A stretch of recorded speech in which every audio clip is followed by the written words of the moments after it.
Alright, it's time for the third in the Levian campaign series, Inferno. This is, I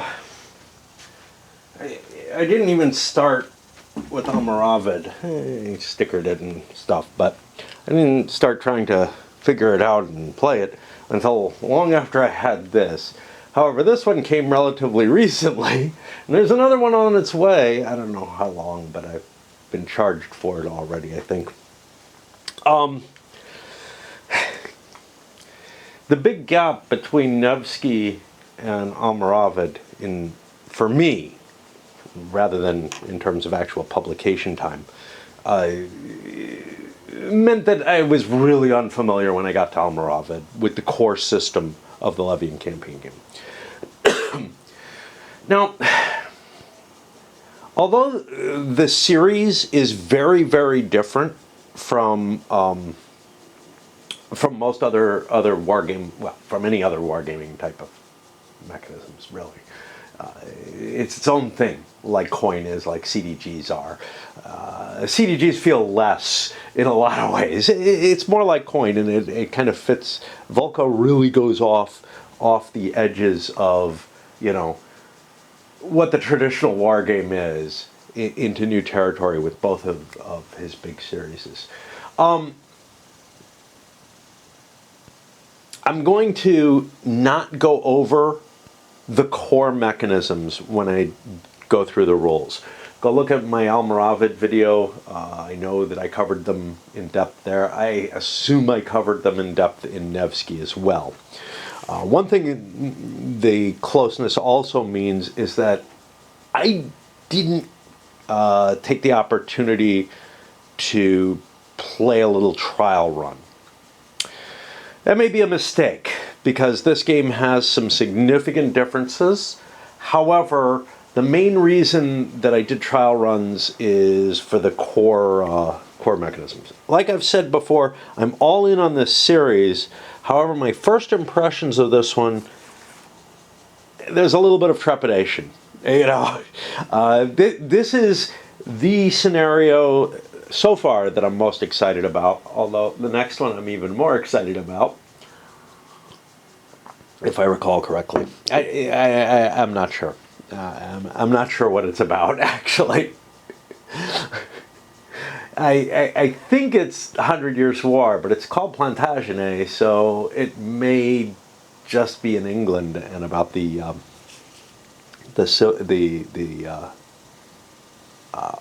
War of the Roses type situation. Anyway, this one is about the conflicts between the Guelphs and the Ghibellines. Now, oh shit, I forgot to look up. All right, I'll be back. I wanted to check there's a game called Guelphs and Ghibellines that I have. I wanted to make sure that the designer for this, well, not Volko, but Enrico Acerbi, Acerbi? I don't know. I never know how to pronounce Italian names. You should think I would, but no. I thought he might be involved in that, or one of the other Europa simulations, Europa or whatever games that I have. I don't see any references to that. He's got a long list of games that he's been involved in, both as designer, a couple as developer, but also on the art side, which is kind of interesting. Usually, it looks like he was, he did, I think, When Lions Sail, which is, I think, the only thing I have that he's involved in. But it seems like he may be associated with, what is that? I'm trying to remember what magazine that is. Anyway. None of this is all that important, but I did have this intention to check the designer for prior work, because the name sounded very familiar, and I thought he was working with ES. He might be like, you know, one of the managers of the company, essentially, because I seem to remember the name being there, but I didn't see any references to that. Anyway, where the hell was I? So, not a lot on this subject matter, to tell you the truth. There are a few games throughout the years. It's a major, interesting conflict which centers on The city-states in Italy, primarily Florence and Siena, or Firenze, and Pisa to some extent, but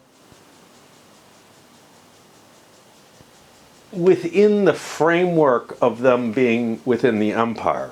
So what you've basically got is one side, let's try to remember who's who, the Ghibellines supporting the Hohenstaufen kings over time, and then the Guelphs more supporting the papal power.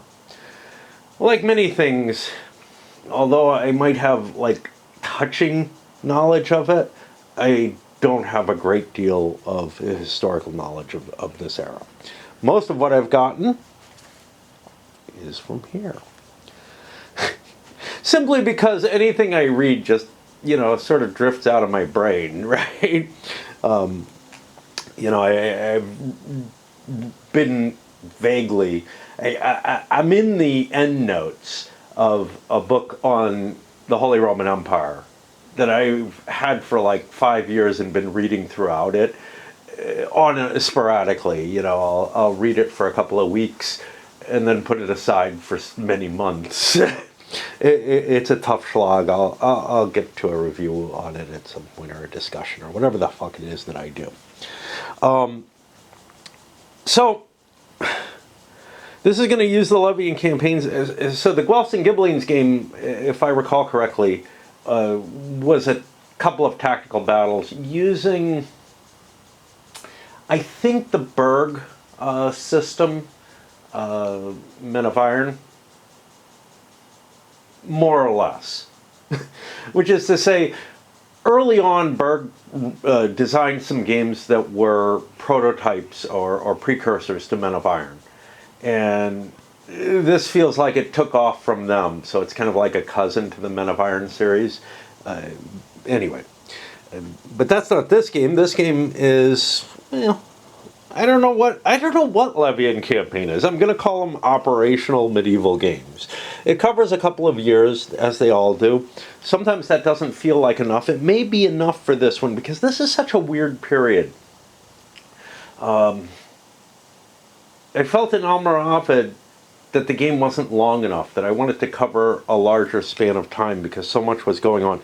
So much is going on here too, but this is really kind of like a major inflection point, and things change, on both sides of the story covered within this, to such a degree that I don't feel like you could just extend the game in either direction. Let's take a look at what we've got. So, as usual, lots of wooden bits to represent the soldiers. These little markers that'll represent your time on the board constraints, but also what your vassals are available. A number of different markers, victory points, feeding markers. These are new. These are ruins. They'll work kind of like ravaging. They're more permanent. I don't think you can just rebuild them. You have your ravage markers for pillaging and whatnot, bypass markers, sieges, all serving the same purposes as in the other games, the transportation and other assets that you have available to you. Some number markers that can be used for a variety of different purposes. None of them are really necessary. They're kind of mnemonic devices, as is the battle marker and the pursuit marker. This is just, I don't know, your proof of purchase or whatever. Each individual leader has their own discs, etc. I really shouldn't be going over all of this because it's common to the entire series. Most of this stuff. There are a couple of new things, though. The ruins are new. And, well, we got these ships. There were boats in Nevsky, but Nevsky had a very complex supply system. Almoravid had a somewhat streamlined one. This one is much, much simpler in terms of supply. We do have new kinds of troops with a lot of differentiation on them. So let's take a look at that. So you've got your ritters. These are your common knights from most of the games, and that's great. They work just like you would expect them to, as they do in most of them. What you don't have is the knight sergeant. That's interesting. But to replace them, you have Italian knights, cavaliere. And these are the green ones here. Now, I don't understand them. They're weaker than your normal knights, but they have 2 times battle in battle rounds 1 or 2 if they have this capability, and rounds 3 or more of army reserve. I'm going to have to look in the rules to understand that, because I think maybe it's like if they come in late in the battle, they count more. But if you're in the reserve, it doesn't matter what your combat capabilities are. You can't use them. So I'm guessing that it means if you were in the reserve until round 3, or ever. I don't know. Okay. We go to these Berrovieri, constables. So these are kind of like light horse. If you look at them, they have half battle and half storm as defenders, but they are better at storming as attackers than your regular light horse would be. They have some armor, not a hell of a lot, but some, and they have a bonus for ravaging. And then you've got your light horse, which fit what you've seen in some of the other, certainly in Almoravid. I don't remember what there were in Nevsky. It's been such a long time. Then for foot troops, you have your men-at-arms, which are just like they were everywhere else, penalized. They're affected if they have. If they have crossbows, which is something you get from a particular capability in the game. They indicate the special capability of them to hurt armored units. They have their own armor. Armigeri, which I guess are the communal militia. I think they're for the towns. And lords have a bunch of different types of things, like regular militia and these. I guess the regular militia are more countryside based. So these again can be equipped with crossbows, have some armor, but can have better armor. Palavarsi, that's the shield forces that would operate with the crossbowmen. Then you have regular militia with bows, less effective at shooting, and they count as unarmored. You have a little helmet there. I don't know why that helmet is there. I guess they indicate that they're unarmored, but they have a saving throw, like if you hit them in the head. It's not that. And then finally you have the Vilici, which are the equivalent to the serfs in Almoravid. Weak in combat capability, completely unarmored. They don't even get a saving roll at all. And the fact that they're unarmored for both of these means that there's a penalty to the armor roll for units that are armored, but they still save on a 1. So don't think that, like, if you've got a 1 or a 2 armor roll, or a 1 or 2 armor roll, that you end up being worse than the militia. You still save on a 1. It's just that for the really heavily armored units, the heavy crossbows give you an advantage.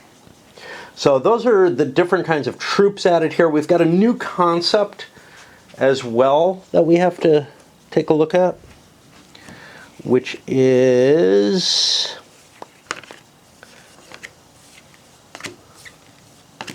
the Commune. So here we have the mayor or podesta of Siena as a lord or a semi-lord, but he and the equivalent lord or the equivalent mayor of Firenze have a commune available to them if the two cities go completely go into a more total war situation, which is a possibility using the call to arms mechanism that, again, I remember very, very vaguely from Nevsky. It's like how you get Nevsky in the game or something along that line. But from Almoravid, it allowed you to access certain specific lords in a different sort of way than through the normal mustering capabilities. In some cases, lords you can't get any other way. Well, in this case, you can.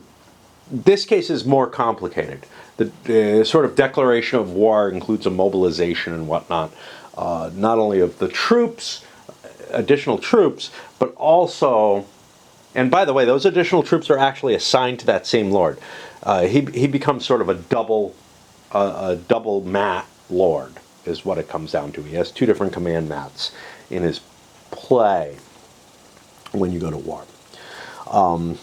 Well, as you notice here, we have a player aid card. Gives you all the different commands that you can take using your command cards. We'll get to those in a moment. I don't know why I'm going over this stuff. This is sort of the basics of the system, but I feel like, hey, maybe you can get some some concept of what's going on.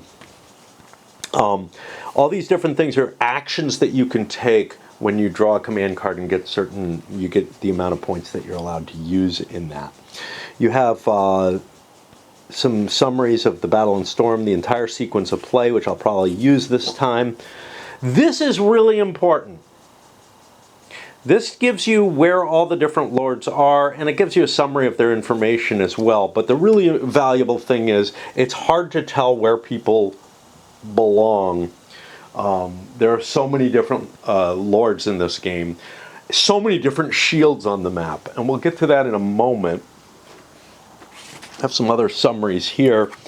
You got these suckers, which are to allow you to play with the hidden forces optional rule. You use them to screen your mats so that your opponent can't see what you have. All right, we're going to have some new rules show up in this, which we will go into in detail, but there are Revolt and Treachery. Essentially, you have these Treachery cards, and we'll talk about them a little bit, but they get added to your command deck due to certain events in the game.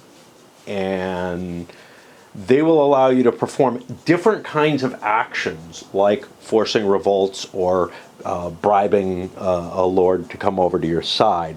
And there's a summary of what that allows. And then here's a table that randomizes some of the revolting. Some of the capabilities of a revolt is going to be random. I'll put that over here. Second player aid. So each player has their own. And we haven't even talked about the map yet. We will. The rulebook. I've always found, so far, every time I read one of these, there's something odd about the wording in the rules. Now, this one felt not as bad as Almoravid did to me, and Nevsky. Maybe I'm just getting familiar with it, but this is a Volko influence. He uses some odd wordings that you kind of have to stop and think, wait, what does he mean about that? If you read it very carefully and don't try to read into it, it says exactly what you want what it means. But skimming through it and reading kind of quickly, you can quite often get the wrong impression from that.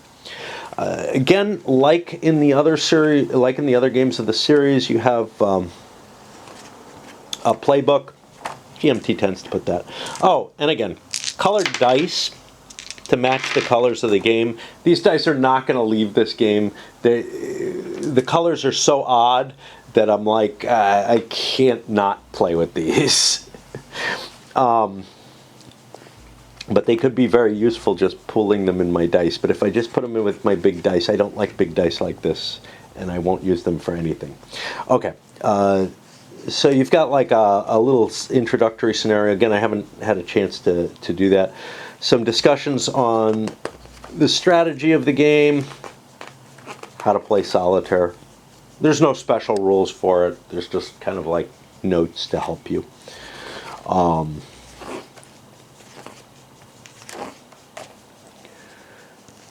Here we're getting examples of play all throughout that. A battle only. This game had the situation had one major battle, and they're gonna represent that in here.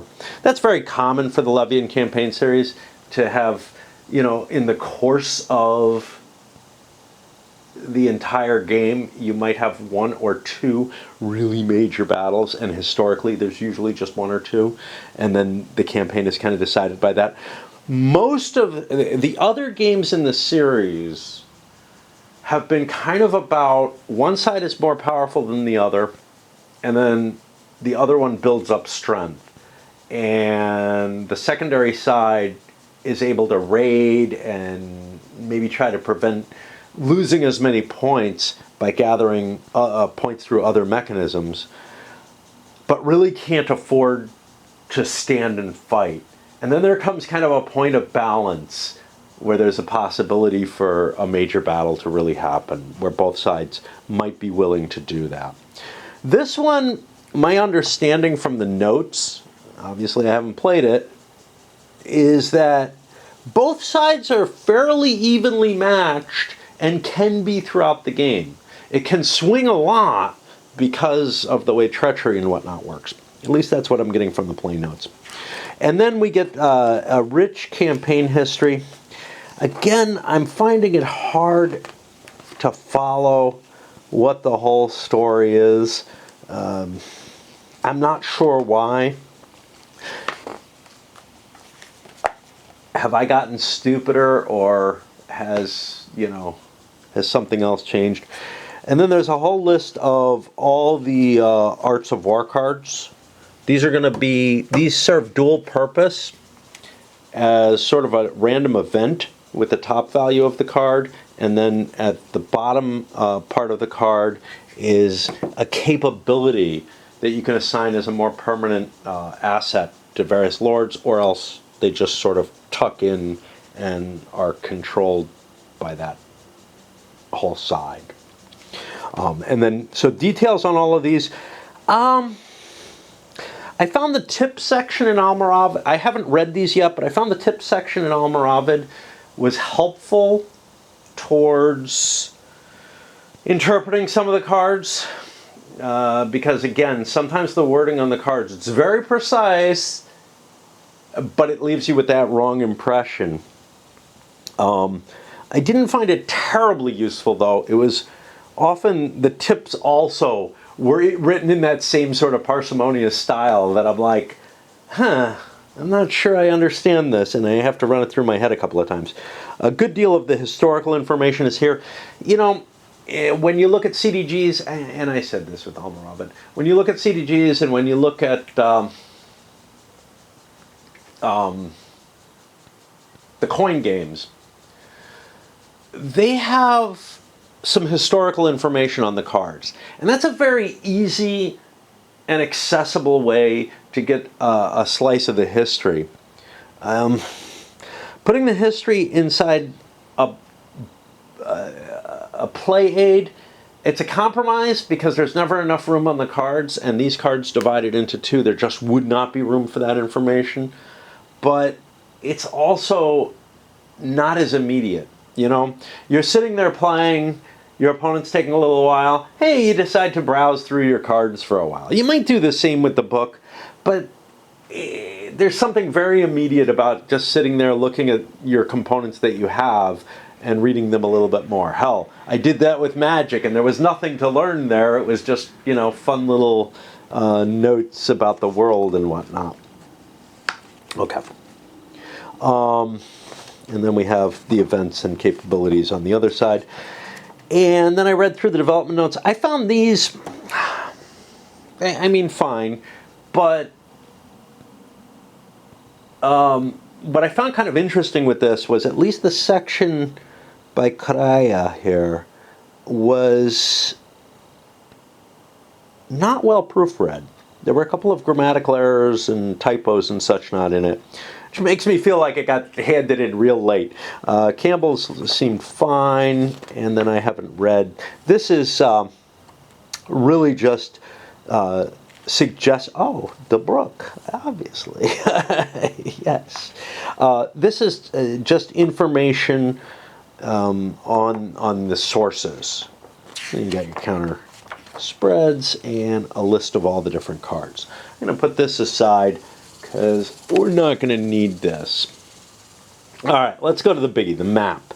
The map has a lot going on in it. I'm going to pause before I discuss that. Swap batteries, drink a little coffee.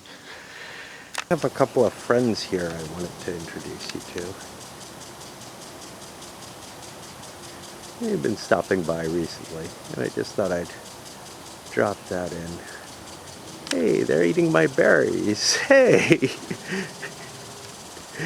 My berries are really good this year. I don't know why, but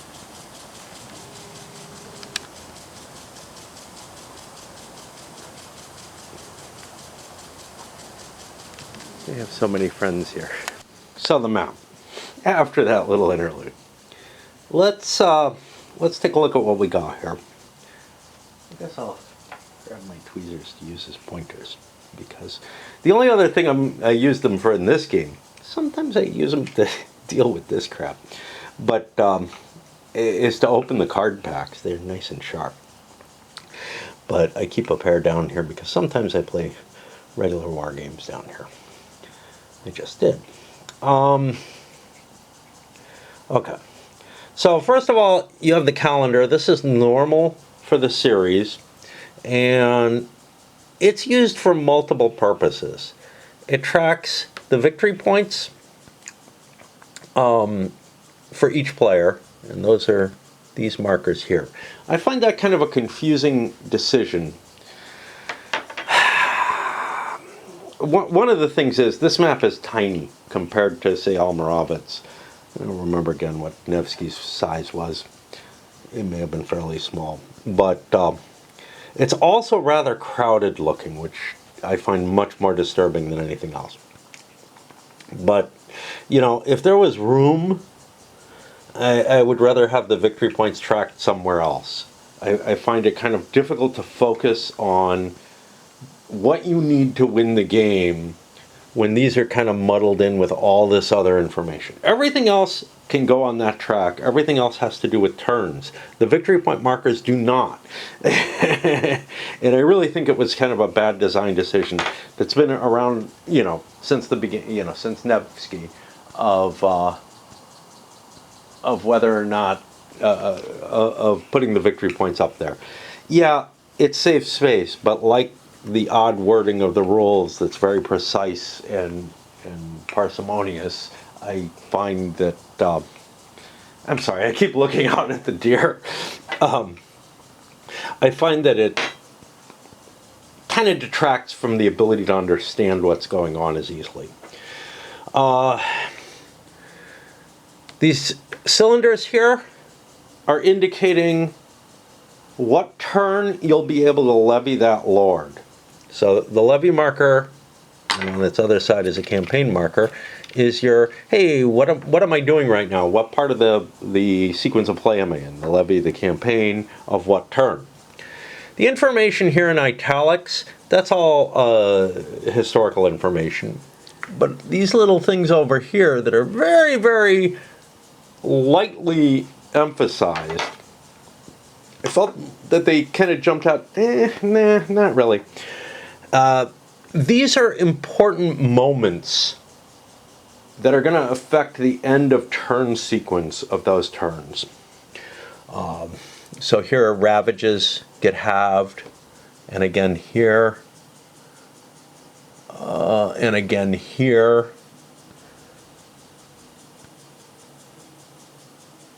Okay.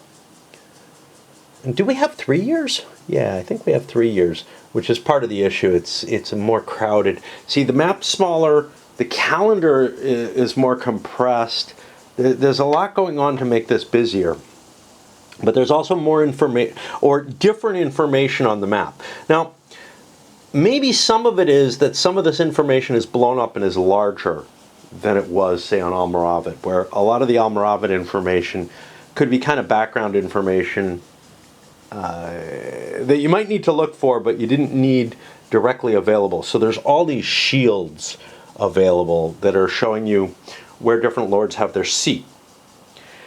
That is a normal feature in the series. However, something new has been added, which is that your vassals to your main lord have their own shield. Okay? So they operate off their main shield, so you can see where they are on here. I didn't explain these. These are your time trackers. They indicate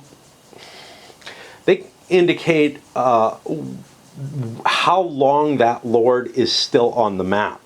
So the discs, the cylinders, which are going to be played on the board and indicate where that lord is with his troops, are also used to show when that lord's available to muster. These are indicating how long that lord remains mustered. There's an optional rule where these guys go on the calendar as well. It does make things busier, but I like the effects of it, I guess. I don't know how much they really affect.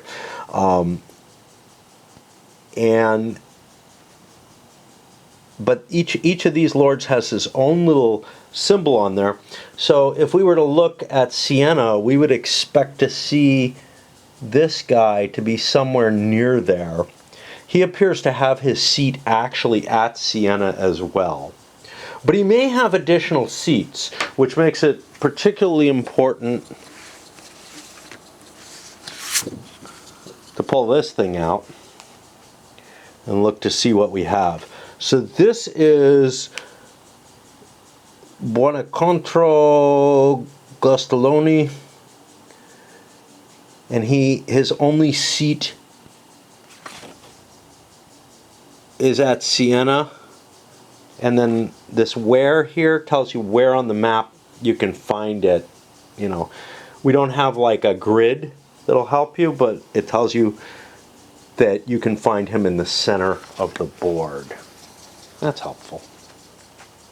Okay, what else is at each location?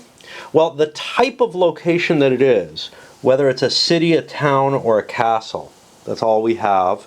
Do we have anything less than that? No, so that's kind of interesting. It appears that every location in this game, unless this is, we'll get to these crossroads. Those are also new. Every location in the game is actually fortified to begin with. You can ruin it. This is the exception. These are outposts. They're not fortified. Okay. So there you have that. These hills and little trees are just there for graphic design. I wish they were a little more muted. I don't know. I don't know. So I wish everything was a little more muted, is I guess the point that I have. I found the Nevsky and Almoravid maps kind of were prettier to look at. This is done in a more medieval style, and I understand that desire. But they kind of made these so bold and standing out. It's not quite bubble map issue, but it does feel a little cartoony, which may suit the style, but may not. Okay. So what else do you have here other than you have the actual type? You have the people who are seated there, and if it's important. So for example, Siena, we should be seeing two different seats there, here and here. Either one, that podesta can be in. This one's more important though, and we'll find out some reasons why. What else do you have? Not a lot. You have one more thing, which is a value or size, which corresponds to what it is. But what's important there is the color of that indicates the original allegiance of the force. So I believe Firenze is the Ghibellines and Siena is the Guelphs.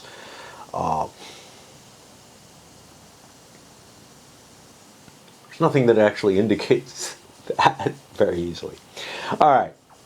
So that is most of the board. We got a few other things here. Oh, Podesta's main seat is also indicated. So yeah, And that's of some importance because a podesta is able to do certain special things at their main seat. They may have additional seats. So even like here, Colle has that podesta has something at San Gimignano. Okay. You also have boxes when knights fight. There's a fair chance that they aren't just routed gone, but rather captured. You don't really care what happens to non-knights. Yes, non-knights were ransomed too and whatnot, but the game does track how many knights, and the knights here will be the ritters and the cavalieri. I think that's it for the map. We already kind of looked at the Arts of War and their two capacities. The treachery cards, these are going to get added to your command deck and then can be programmed into your commands as normal. And then you have commands for each lord. I believe the number here is the number on that lord for his value. That'll be his command rating. So let's take a look. Let's look at Siena. Yeah, Siena has it too. Let's take a look at these and what you have here. You have the shield of the Lord, his various seats. Commander, that's the equivalent to Marshal in the previous games. He's able to operate a large force. Podesta, that's a special circumstance that we have to get into. He's got his forces that he has available to him. Fealty die roll, that's going to be his chance of being levied. Service, how long he remains levied on the board. Lordship, and yeah, I'm going over a lot of the stuff that's common to the game, but I'm not going to trace through the rules at that level. Lordship is going to be how many levy actions he's allowed to take. Levy actions are going to combine assigning capabilities from Arts of War, grabbing carts, basically transport assets, or mustering his own vassals, which can be done in a couple of different ways. They can either just be moved here and their troops kept on the put on the counter, or there's an optional rule where they're put on the calendar that I tend to use, and I believe I will. And then the final thing is they can try to muster a different or levy a different lord, and for that you'd pick up not the commune, because that's mustered through a different means, but you'd pick up that lord and you'd roll his fealty number, and if you get, I think, that or less, he shows up in the game but cannot immediately levy.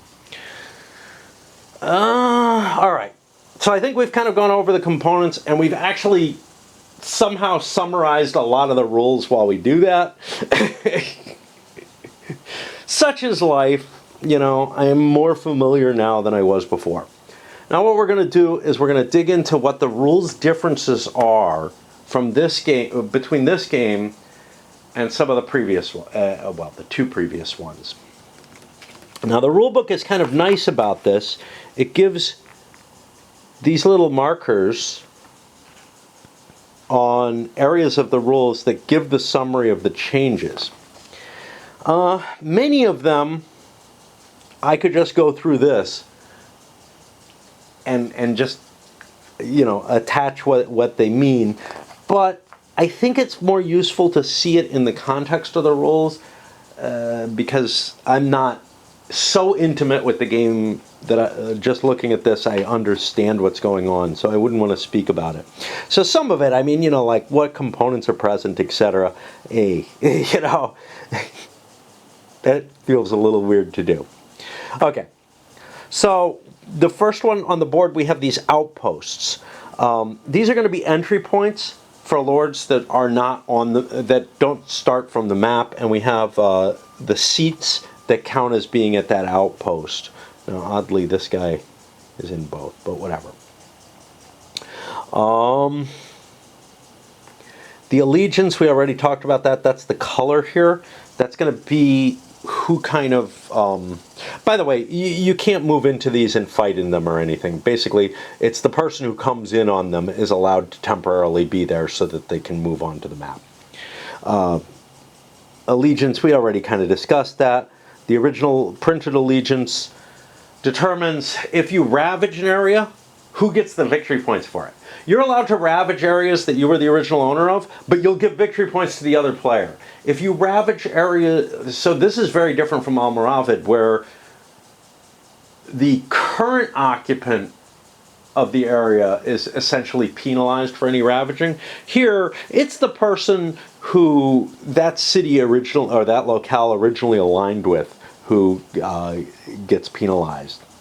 So you don't want to ravage your friends, even if they're no longer your friends, which feels a little weird to me.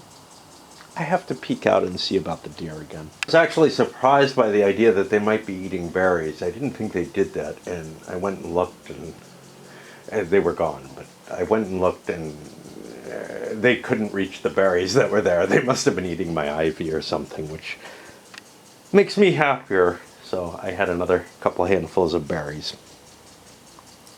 I don't know why. Everywhere else in town that I've run across them, they're all dried up and shriveled, where they're usually better than mine. And mine are really, really rich and tasty right now. I think we're getting too much sun this year. Okay. Oh, what do we got here? We got the seats, the leading cities, the vassal seats. We've talked about all that. Victory point markers. When you take a territory, you mark these victory point markers to indicate that they're the other players, that a new player has allegiance to them, and that gives them victory points. So here, this has a value of 2, so it gets 2 victory point markers. This is like the conquered markers in Almoravid. The Jihad are a little weird there. Runes. When you attack and storm a stronghold, you get a runes marker there. It's worth a half victory point in the opposite color from the original allegiance, regardless of who took it or sacked it. This eliminates the stronghold at that location. If you don't storm the stronghold, if it switches allegiance otherwise, then you use these allegiance markers. It's kind of an interesting situation.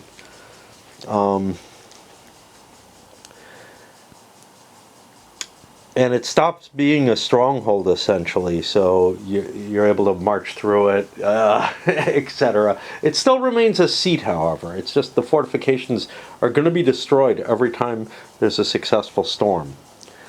Ravage marker is the same. We got walls markers. These are from capabilities. Locations with ports. Okay. The types of ways in this game are roads and tracks. The special thing here, though, is a crossroad where a road and track meets. If you can end up, say, using the road and then the track. There's no location here. There were locations in those kind of positions in Almoravid. God, that's annoying.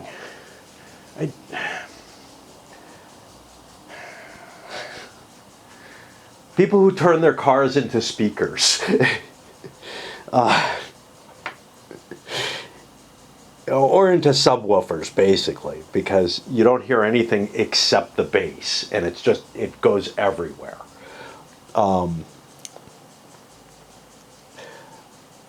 Yeah, and you end up using the worst of the two, which in this case would be the track in this game. The seasons. Okay, we have a winter season now where you're allowed to actually play. Nothing special in winter. It's just reduced card sets. So you'll see spring and autumn are 7 cards, summer is 6, winter is 4. These reach 40-day periods, and because of the weather, you're going to see a lot that's affected by the terrain here, right? And the overall wealth of northern Italy. So supply is going to be easier. But also, the campaign season extends throughout the year. It's just in winter, less happens. All right, the entire Revolt and Treachery section is new.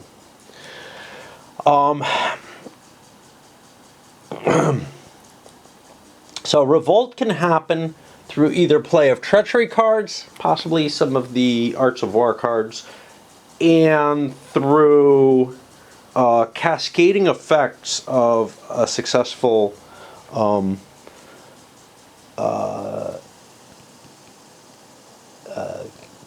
capture, conquest, whatever.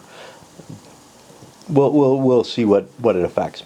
Okay, here's what affects it: removal of a side's lord by disband beyond service or in combat, surrender, or sack of its stronghold, and languishing captured knights make the other side roll on the revolt table and or add treachery cards to their command deck. Some events will cause this. The treachery cards allow you to target enemy strongholds to revolt or enemy vassals to take a bribe and switch sides. This is going to complicate the world completely. Like, I'm really worried, and I should have said this up front. I did say I'm a little reticent about this one. I'm really worried about the complexity added to this. At first I was kind of excited by it because my thinking was, well, you know, the core game is not that complicated, but it's very different. And it was important that, like, Nevsky be a fairly streamlined and easy game within the system. And Almoravid kind of extended that with some additional stuff, but I don't feel like it went too far out of it. This one does. This one starts adding more and more chrome, and we're starting to get to a point where I don't know if that framework can hold it up as well as, you know, your sort of traditional hex and counter game can. We'll see. We'll see. Maybe I worry too much. Okay. Revolt and Treachery aid sheet summarizes these rules and bears the random revolt location. So we go and grab this. And we'll see what we get. Roll on a table. Roll and cross-reference one purple and one gold die on the revolt against side. Okay, so on a revolt against the Guelphs, you'll roll on here and you'll get a location. You might get one of these, which I think takes an area that's not of that player away. Same thing here. I don't know. When a result names a locale, if the locale is enemy to the rolling side but not eligible for a revolt, an enemy lord there or adjacent. It is not an enemy lord is there or adjacent, or it is ruined. So this is why it's not eligible. If there's an enemy lord, this is what I mean by that kind of weird wording.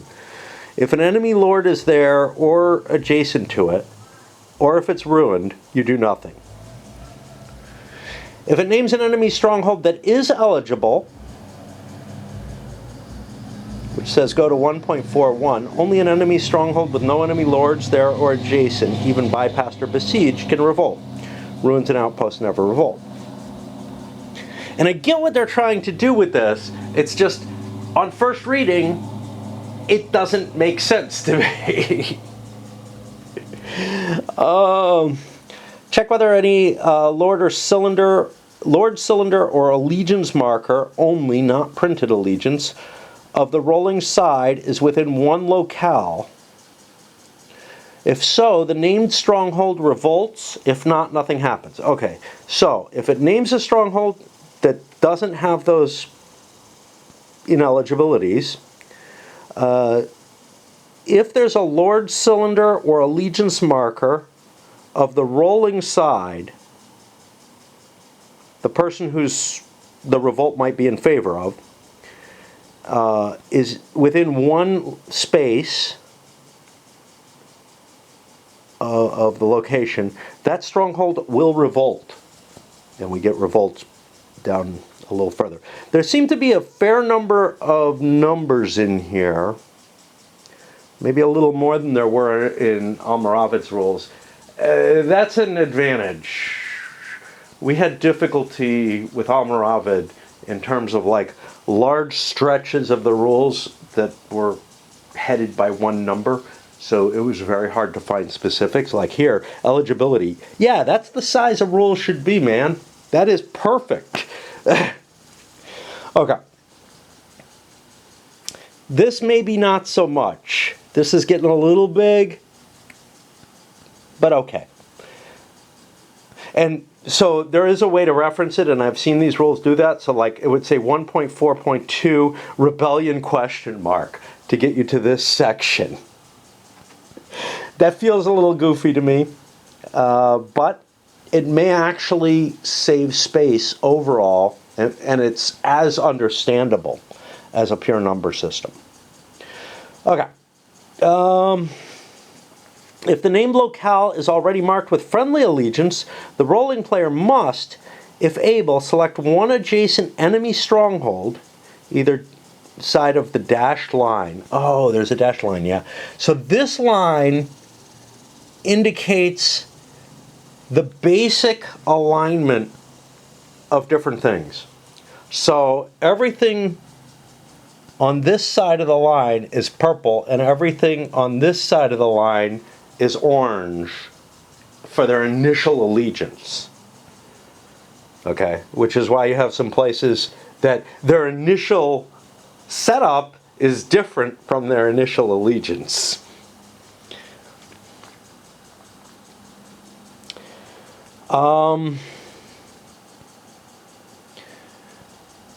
Of the same or less value and eligible for revolt, it revolts.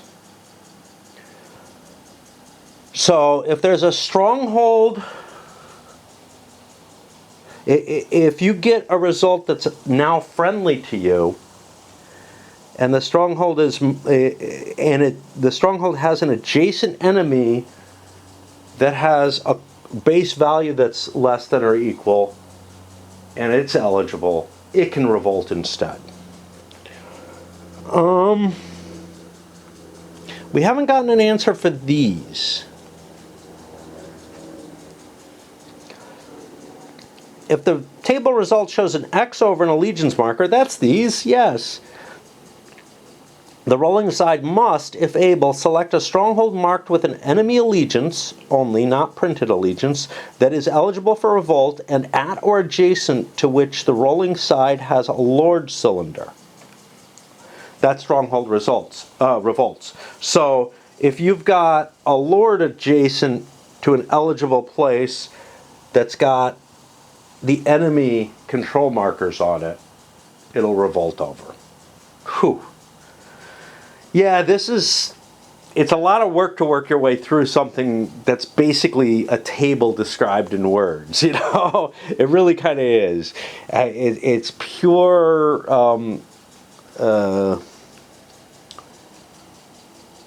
pure cookbook style. I forget what I used as my word. Procedural. But rather verbosely done, but still. I'm fine with it, but you really have to kind of parse it out so hard. Okay, treachery. Each lord has one treachery command card that starts a side. Events, removal of lords, conquest of strongholds, and languishing captives can add these cards to your command deck. You have the option to add them. They get added to your command deck. You have the option to program them into your orders for the turn. On campaign, when a lord activates by his treachery card, he can target a nearby enemy stronghold for revolt or a vassal for bribe. Vassals are these things. You can take them from other players or from other lords. Campaign reset again sets aside any treachery cards used in that plan. Campaign reset is at the end of the turn, so when you use a treachery card, whether or not it has any effect, or whether or not you choose to try treachery with it, or when you program one, it ends up going back away into your, hey, maybe you can get it later.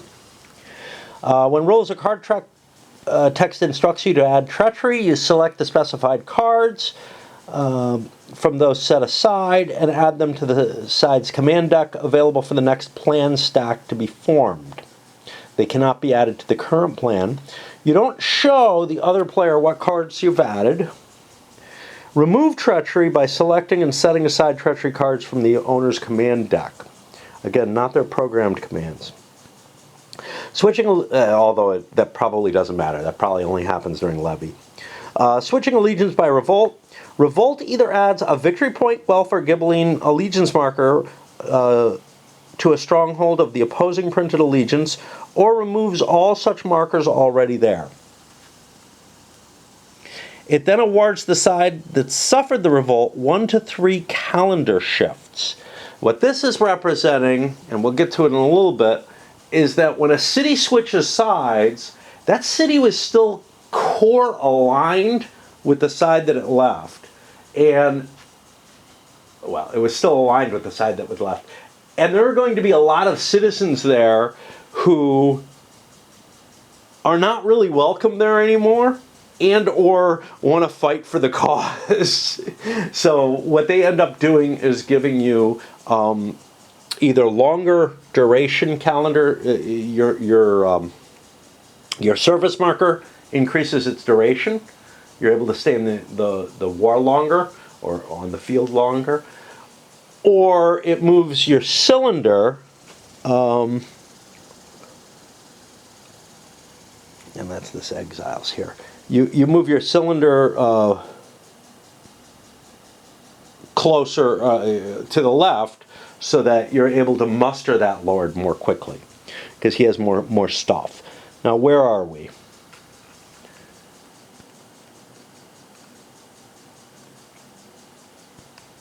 Yeah, adjust markers. When adding allegiance markers, place the same number of markers of them as the value of the stronghold. Now, this is a little weird. So we had...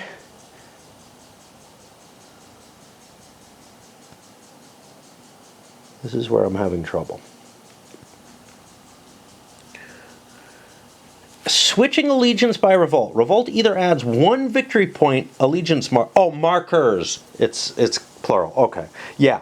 So if a 2-point city switches, I get 2 victory points. Again, you really have to parse this out and look at it as a whole and keep thinking about it to come to the answer that I feel could have been made more obvious in actually less words in this case. So it's not always parsimonious. It's just there's something very odd about the style and wording used throughout these rules, and it's in all of the series.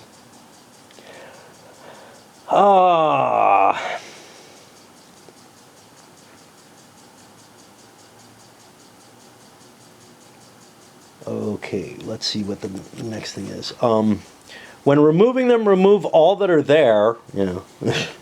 Adjust victory points. Okay, so every time markers that indicate victory are added or subtracted from the board, you track that with these. These are really just a summation of what the board state is to give you an easier view of things. I find this kind of dual tracking sometimes very difficult. But what happens is the board is the primary reference, right? If you find that the points here are not correct, but in comparison to the board, you adjust the calendar markers to match the board. It just means that you failed to move these when they were supposed to. It could mean something else, but yeah, you can't undo, you can't try to figure out what you screwed up on the board. So, yeah. At least usually. Where are we here? Just victory, revolt at bypass or siege also removes those markers. Yeah, so if a city that's under siege or under bypass revolts, it's no longer unfriendly to the person outside of it. So the bypass or siege is removed. No biggie there. Terms. Revolt awards no spoils, nor does it count as a surrender for, or sack for future revolt or treachery. And exiles, we talked about this immediately after any switch of allegiance by the side, by a revolt, the side that lost allegiance slides any of its own Lord service markers or cylinders on the calendar by 1 box per allegiance marker placed or removed, if any. And they say service to the right or cylinders left. I mean, you could put it either way, but you want to do it in your favor, right? Actually, I think this specifically says what it says. Okay. We're going to pause because that was a big slice of the new rules. And I can screw around with some raid or something. So, I went and got the mail at some point today. And apparently when I ordered cigars recently, I got these little automatic things that give you a coupon discount or something like that. And one of them triggered, and it gave me free magazines. And I tried to tell them, hey, I don't want these, you know. I'm worried they're going to bill me at some point, because that's how these things usually are set up. And because I refused to select something based on their email or something, I sent an unsubscribe. I sent something to customer service telling them, look, just get me off of this or whatever. No response to the customer service request. And I'm getting like fucking Elle magazine. Great. But fashion is a silly thing, is the thing that I realize. Like, women's zoot suits are coming into fashion, according to them. I don't know. Anyway, it gave me something to look at on the crapper, but I'm hoping to hell that, like, that they send me something, that I have to, like, commit to something other than clicking, okay, take this coupon code that I thought was going to give me a couple bucks off my cigar order. All right. So where are we? Lords and vassals. Anything interesting here? Yeah. So commanders are like marshals in the previous game, but they also have a commune that goes along with them, and it'll stack under them, kind of like lieutenants work. No biggie there. I will be working off the sequence of play, so hopefully it's not going to lead me astray and like say something like, you know, well, hopefully I'm not going to lead myself astray and create lieutenants if they're not allowed. I think they are still here. They tell you how to sticker. Vassals. Vassals have their own coats of arms that line in. We talked about that. The podesta. 6 of the lords are podestas, mayors. They have special rules for pay, revolt, removal, muster, and tax effects, reflecting the urban armies and the differences. The commanders, yeah, they're allowed to operate as marshals. They cannot become lieutenants or lower lords, therefore we have lieutenants in this game. And they have a little ring on their cylinder. Again, I'm guessing this is really hard to see. So this one I see a gold ring on, and that's different from these. And this one I see a black ring on, and that is different from these. So they are distinguishable. I found in Almoravid, I couldn't really see the marshal stickers very well. There are so few lords that it wasn't that big a deal. There aren't a hell of a lot in this one either. So there are a lot of vassals and a lot of shields on the map. Commune. Each side's commander for runs in Siena has a second cylinder and mat called a commune. To handle a larger army, the commune muster via call to arms. That's basically creating a total war. And are removed with the commander, or if they have no forces of their own. I add words that should have been there. On the map, or that would make it easier for me to understand. On the map, you stack the commune cylinder under its commander, treat the commander and commune as a single lord, except when counting their feeding and waste. A commune holds additional... Oh, except what? A commune holds I guess that's an exception to this entire paragraph, basically. A commune map holds additional forces, assets, vassals, and cards for the commander as if it's a second lord map, which means he can have a couple of extra capabilities, I'm guessing. Commander and commune count as 2 lords for comparison to stronghold size in withdrawal, siege, and blocking forage. Okay. So siege is dependent on the number of commanders you have present as to whether you can whether you can increase the siege.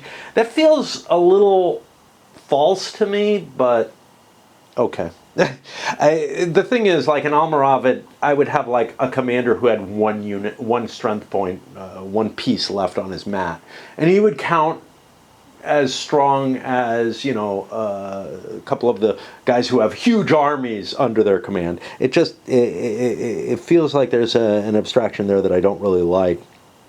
Same thing, you know, if you're talking about do they fit in the city. I feel like it should be the number of these, not the number of lords that are present. Commander and commune count as 2 lords for yeah, we just did that. In battle and storm, they array, fight, and rout as 2 separate lords, which is why they have their own cylinders. Event text that refers to battle or storm only affects them as separate lords, and if naming Firenze or Siena affects both separately. This lord capability cards in a battle or storm modify the mat based on the mat holding that card, not on the podesta controlling both. Vassal markers. We've got vassal seats, yeah, which is where, okay.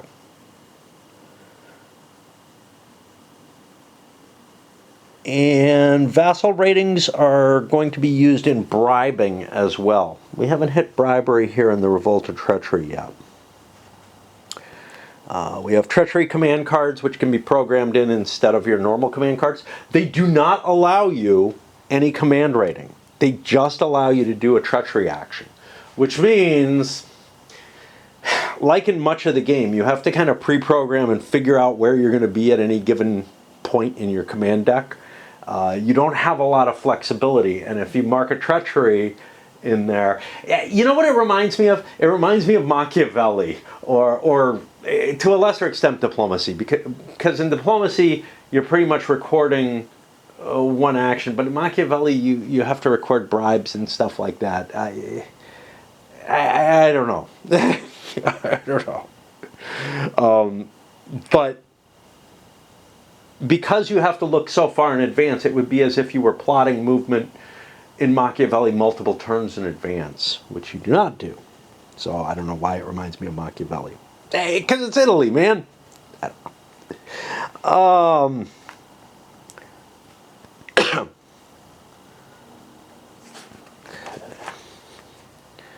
We're just skimming through looking for differences. And finding nasty shit on the floor.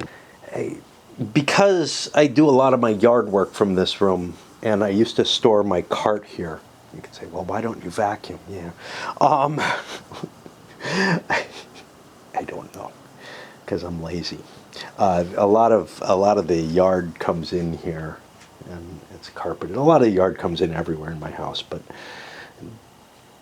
this is one of the few places I stand where there's like nasty sharp things from the yard that make their way in. There's a lot of nasty sharp stuff here. So where are we?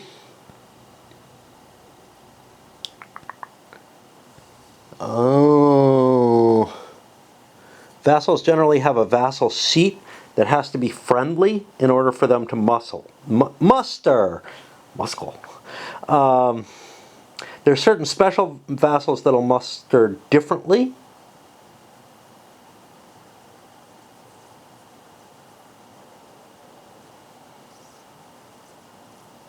Now, a bribery action can switch the control of vassals to a different lord. We'll get to that, but again, it only applies to already committed vassals. So you have to muster your vassal, and then somebody can commit it. Okay. When Commune have no forces, they're removed separately. I believe if the Podesta goes away, the Commune goes away automatically. But there's ways to bring it back. They tell you how big each force is. Again, the amount of people who can be in a city should be based not on the number of lords there are necessarily, right? It should be based on the amount of actual people, amount of soldiers that are there. You might give an additional cost to the lord to indicate, you know, some retinue that's not, but so we look through the normal stuff here. We've got the normal greed and accounting rules from the system. Waste. So this looks like it's replacing the waste rule, but it's not. A lord may have at most 16 of each asset type. Any excess is lost. That's just a general case. There's still going to be a wastage at the end of the turn, which works like it does in the normal game. This led me to think that that had gone away.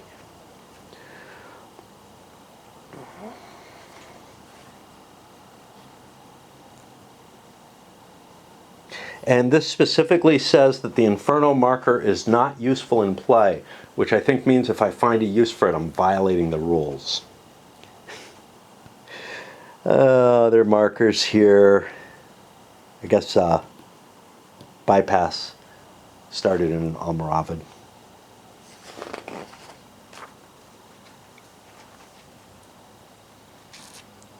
Treachery cards covered here and here.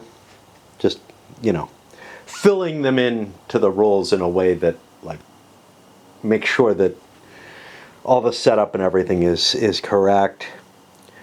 If you end up going over 17 victory points, they give rules that handle this better than the ones in Almoravid did, which kind of just said, well, go into the, you're more than 17. You end up doing a net value comparison instead. I really don't care either way. I thought the victory markers have another side with a plus on them. Yeah. Oh, it's plus a half. Ah, yes. Right.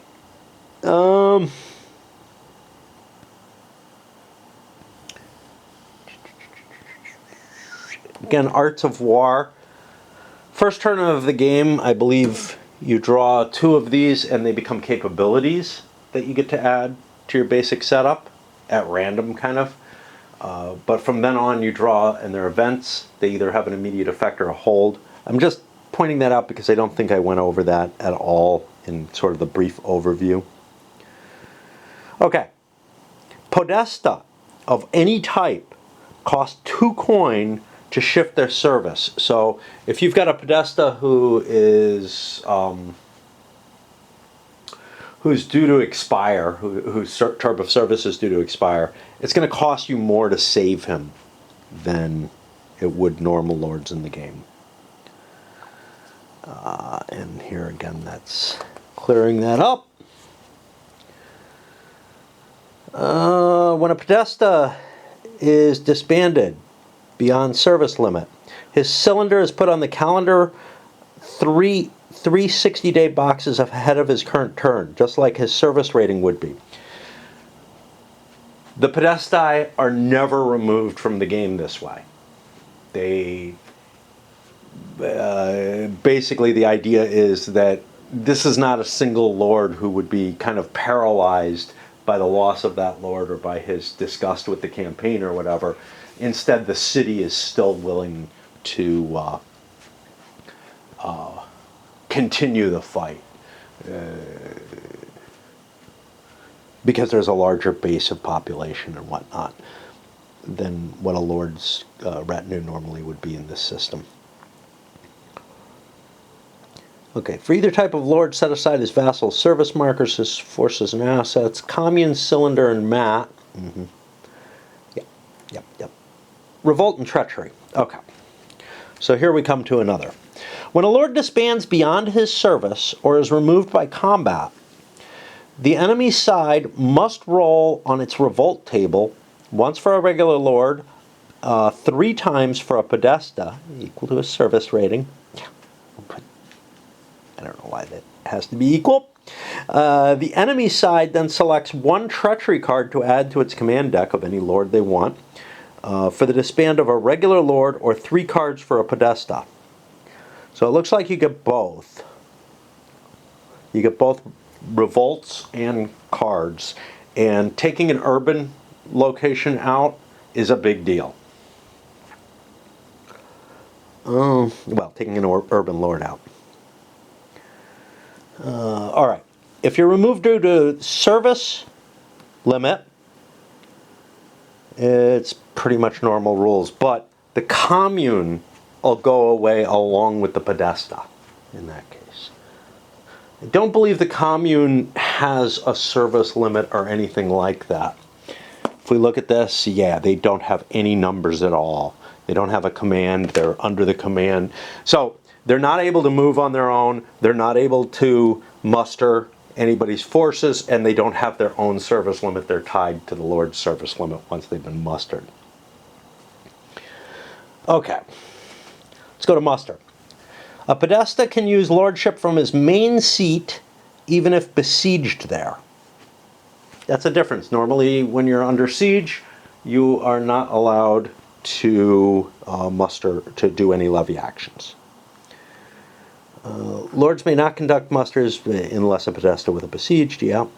Exile army. If a podesta's main seat is marked with an enemy allegiance, it costs 2 levy actions instead of 1 to muster him at one of his other seats.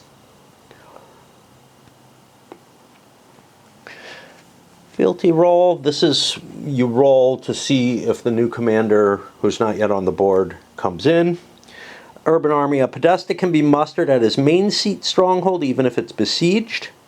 A podesta still may not muster at an enemy allegiance or at runes with enemy lords. Emergency army. If enemy lords are at a podesta's main seat, treat him as ready to be mustered wherever his cylinder is on the calendar. So yeah, even if he's bypassed, besieged, whatever, the podesta can always be mustered to his forces. This is kind of an important thing. With the other games, it may make sense that you can't do this because the Lord may not be at his seat. But it always felt kind of funny to me that you could besiege something for somebody who's not on the map, you know, and he wouldn't try to defend it at all. When a lord is mustered, you place the lord at one of his free seats or at the urban army rules. Okay. It is possible that the pool of units is exhausted, and it is a countermix limit. In most of the games, that countermix limit is just fine because you have enough pieces for every card in every mat in the game. You may actually have more in this game. But the thing is, it's possible for knights to be sitting in here that are captured, and that just reduces the pool of available knights. You won't be able to gain those extra things when you muster that lord or vassal or whatever. All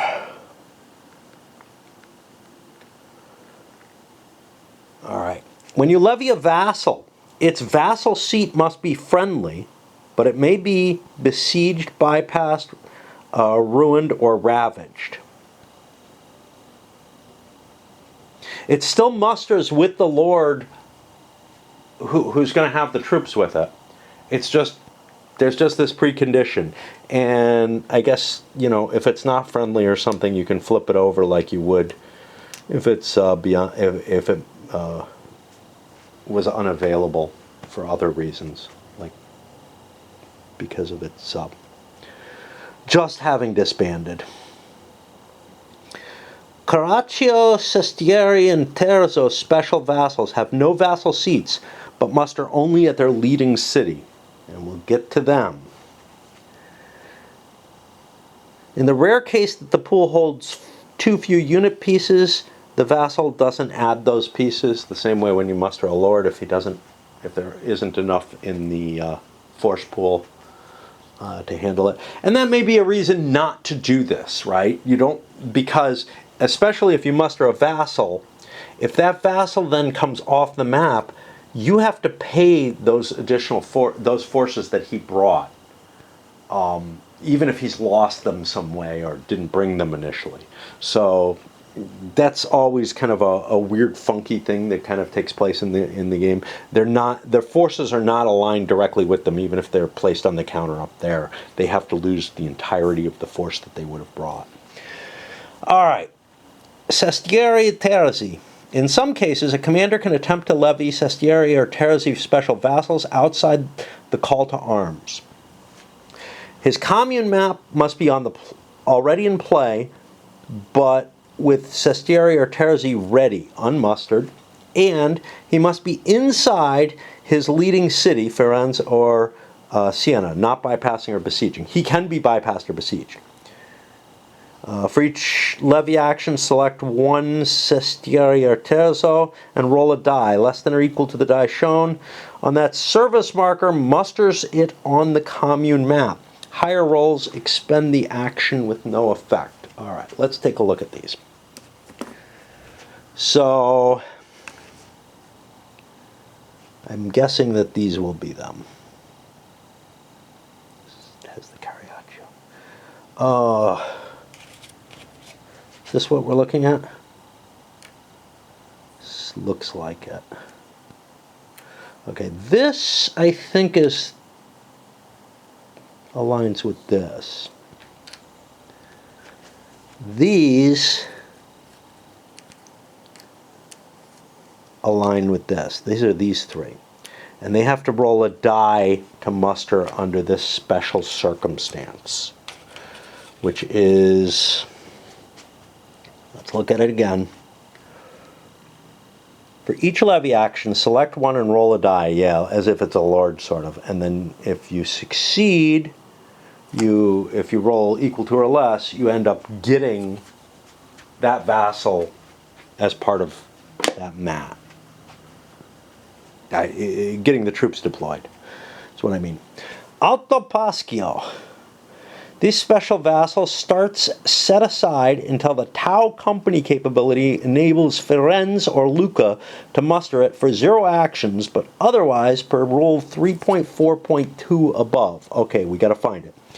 That looks like normal levy vassals rule, although it covers, 3.4.2 is what this is part of. This is why I hate the numbering system. They're doing it again here. Levy vassals includes a rule that references that references the levy vassal number. There's just something wrong, you know. Anyway, it's Autopaschio vassal seat must be friendly. Okay, they're saying Firenze or Lucca. Let's take a look at what they're saying here. This is Pagio Bonizio. That has that symbol. I don't know why. That's not it. This is Firenze. Okay, I'm guessing Pagio Bonizio is part of Firenze. Yes, it's one of the seats of Firenze. It happens to be currently controlled by the Ghibellines. But it is a seat if it's recaptured or rejoins. But let's see. So that is Firenze, and where's Lucca? Lucca's up here, and Lucca is the other symbol there. So somewhere near there we should see Autopaschio, which is here. And that has this Tau Company. Okay. And I guess you do it as a normal levy. It doesn't cost you a command. Taglia. This capability enables certain lords to muster one of each other's unmustered vassals to their own mats. Otherwise, okay, I'm hoping the card tells me what makes sense, but it sounds like I would be able to... So, one of each other's unmustered vassals. Each other what? Is it just I can muster a vassal from someone from from the other player, or is it that I can muster a vassal from each other lord? One of each other's unmustered vassal. You know, this is the wording problems. I'm sure it makes sense if I have the card. It doesn't right now, and I'm reading it and I'm like, no. I will be playing with Vassal Service Advanced rules. There are a few differences there. Vassal markers that are disbanded beyond their service limit go back onto their own map, even if under siege. Lord's Coat of Arms side down, unready. They are not available until after the ensuing muster. This is different. It used to be when a vassal surpassed their service limit, they would be destroyed just like a lord. Not the case anymore. Cariocho, Special Vassal, and Turncoats ignore the advanced vassal service limits, and they will not have a service number on them. Okay, I need to swap batteries. And you've probably given up by now if you're in this case, in this situation. I apologize to anyone who's trying to learn the entirety of the system for this game. I don't think that's a good idea. I don't think Inferno is a good starting point. It's by far the most complex of the three, although it has certain things that are more streamlined. The supply rules are easier and whatnot. They're still the core game, right? You're better off starting with either Nevsky or Almoravid to kind of learn the basis of the system. All right, where the hell are we? Levy transport, levy capabilities. Okay,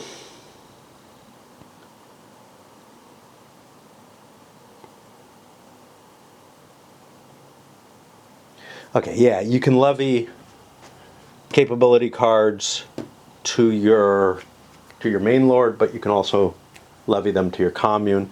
They're treated as two separate locations that you can levy them to. Call to arms is very different in this game. In the other games, it allowed a little bit of play with, you know, one lord or a couple of lords or whatever. Here, after all lords have done their levying, one or both sides can escalate this to mobilize even more strength. And this is not allowed in a couple of the scenarios. For a call to arms to occur, at least one side must declare one during the call to arms segment. If either side does so, the Guelphs may carry out all the steps, and then the Ghibellines may do so. Conduct at most one call to arms by the two sides per levy. A side may call a call to arms if any of the following are true at this point in the sequence of play. If it has the lower score by at least 4 victory points, if it drew a war event on that levy. See, again, this wording. So if it said, if it drew a war event that levy phase, I'd be fine. But it leaves the word out. And again, it just a little bit more sparse than I'd like it to be, and it leaves me with a momentary confusion. If it plays the treachery event and pays 2 coin.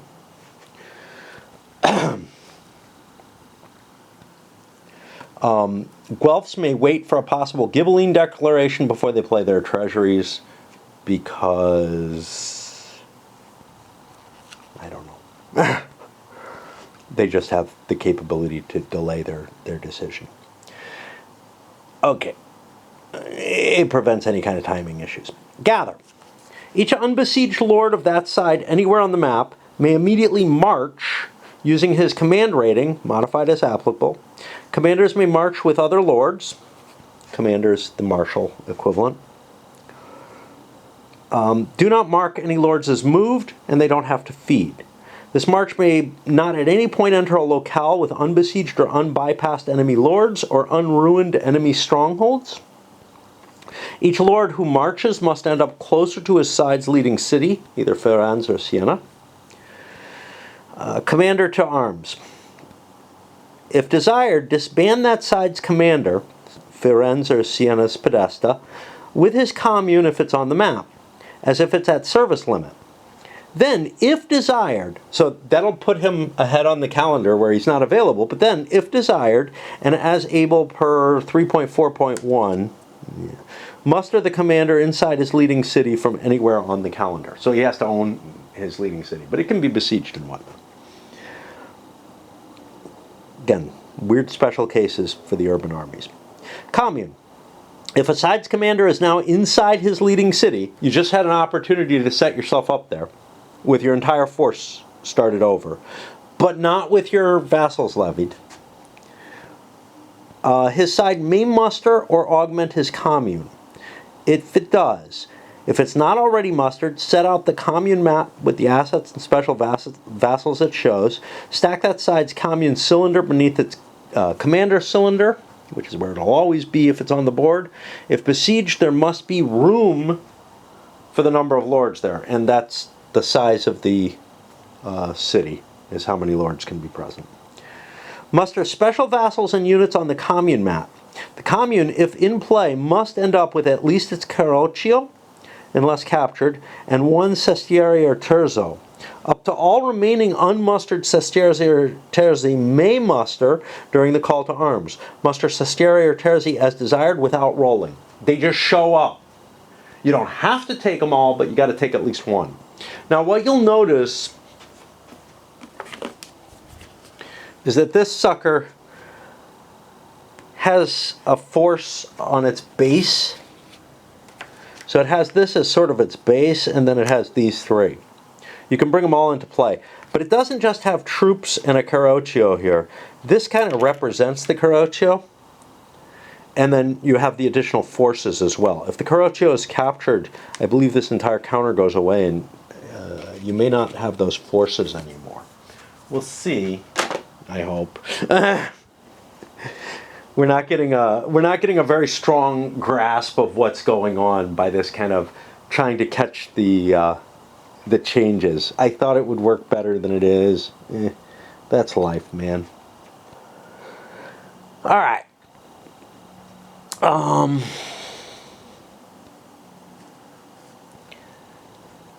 Okay, then that side may reassign this lord's cards between the commander and the commune maps, as long as neither one ends up with more than 2.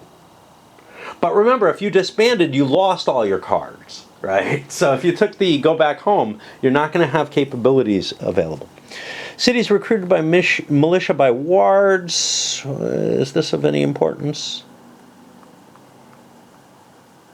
Okay, so the carroccio has banners, an altar, and a cross on a wagon. There's a bell tower on another wagon.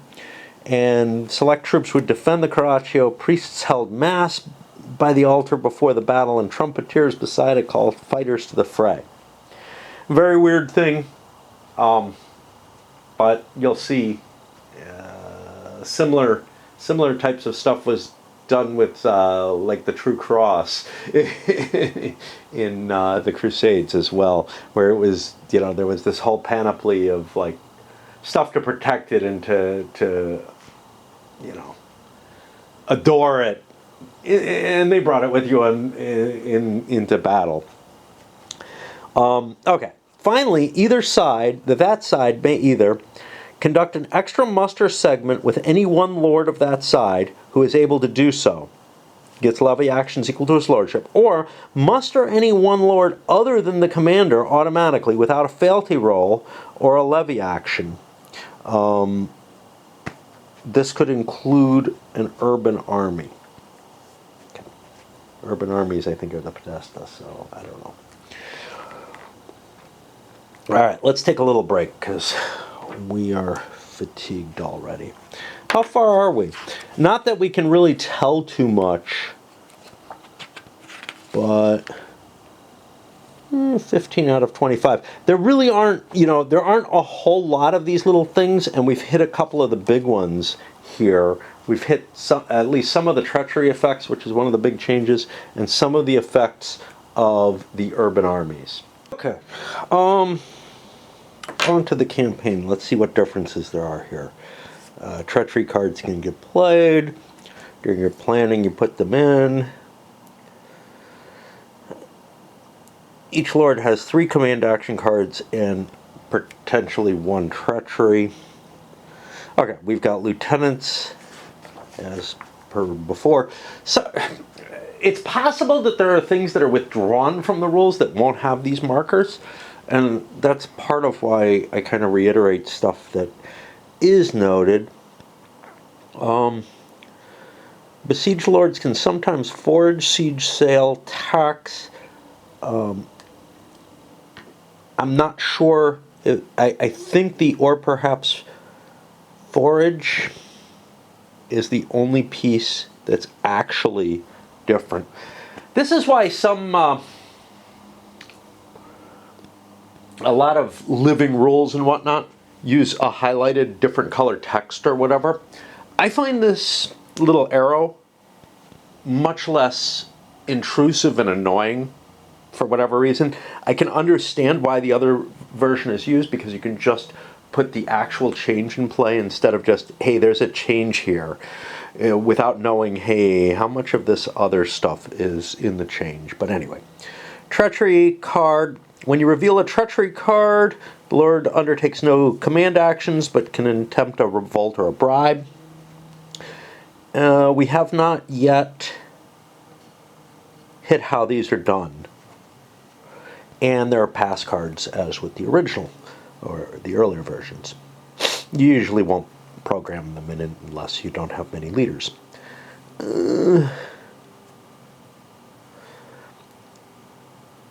Okay, if you have more provender than carts, but not more than twice as much, you can travel laden.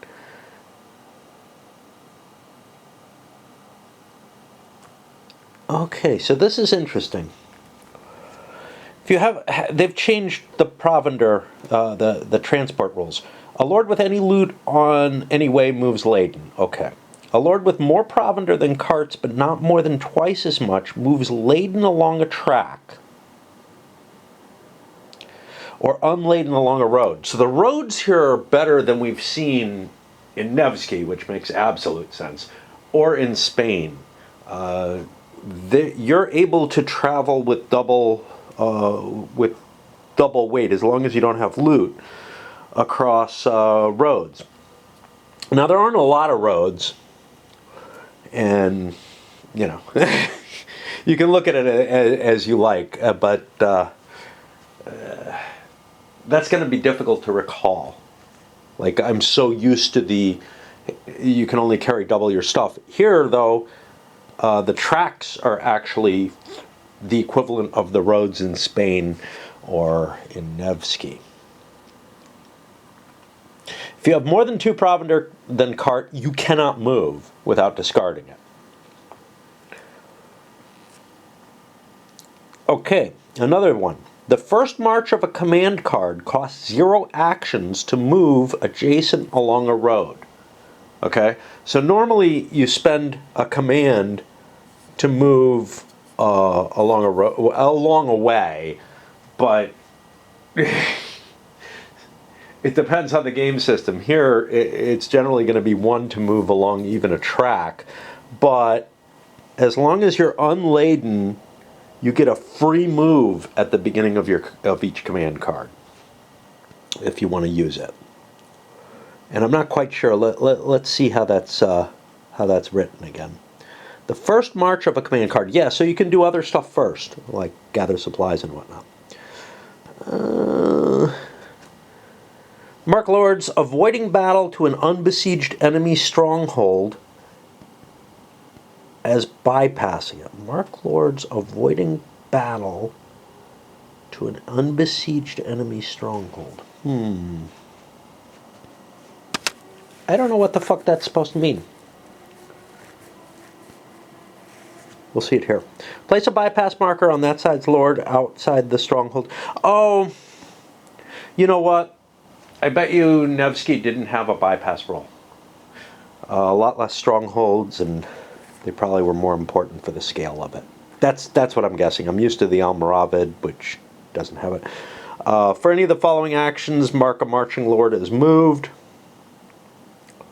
If you depart a bypass or a siege, I'm guessing, although this is march from bypass, you may have to do something.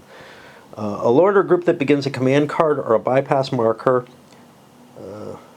at a bypass marker may march to an adjacent locale normally. Okay. Okay. If no lords remain in an enemy stronghold, you remove the bypass. Sure. A bypassing... See, this is kind of the problem with trying to do this. A bypassing lord can use a march in order to encamp and besiege the thing.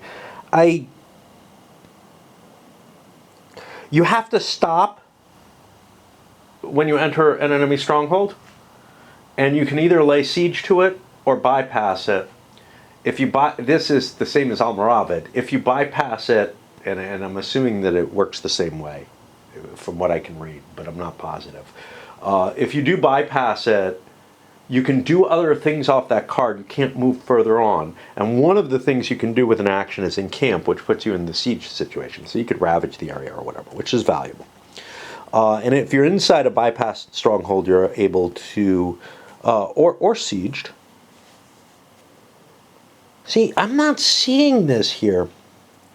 A lord or group inside a bypassed friendly stronghold may use one march action, regardless of laden, to approach the bypassing enemy instead of moving adjacent. Yeah. You could either leave, you can either walk out if you're if somebody's bypassing you, or you can attack them.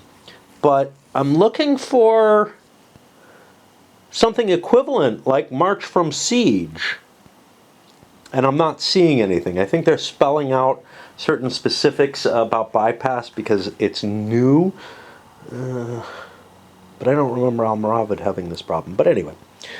When a lord approaches an unbesieged, unbypassed enemy lord... Yeah, let's stop reading all the rules. A commune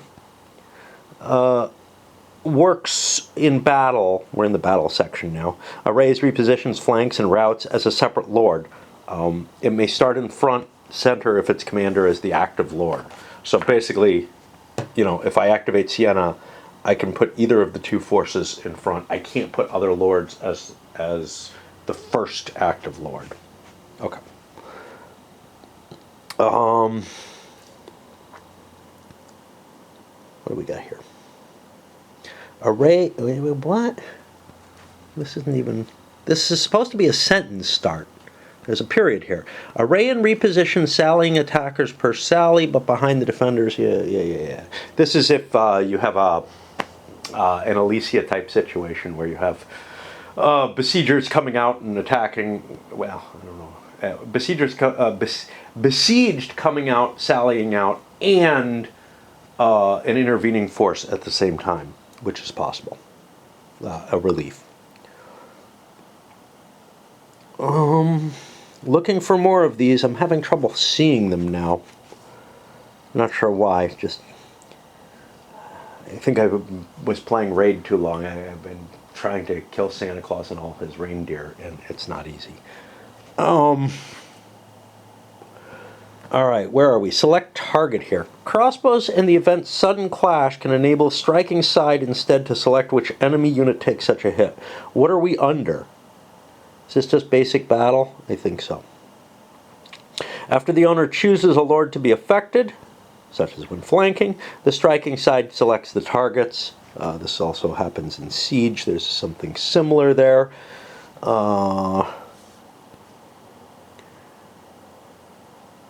Crossbows have their -2. That's not marked as special. I don't think there were crossbows in Nevsky, though, but maybe there were. Maybe they were just boring. Like they had that penalty, but didn't have the target selection. Crossbows have gotten stronger historically by this point. So don't think that it's just, oh, they came up with more rules to cover them. Retreat to, what do we got? Retreating here.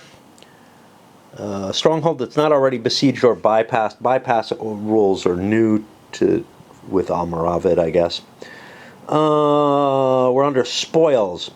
If the lord has a mustered Carraccio, the other side permanently captures the Carraccio marker, but not its forces. and gets 2 victory points.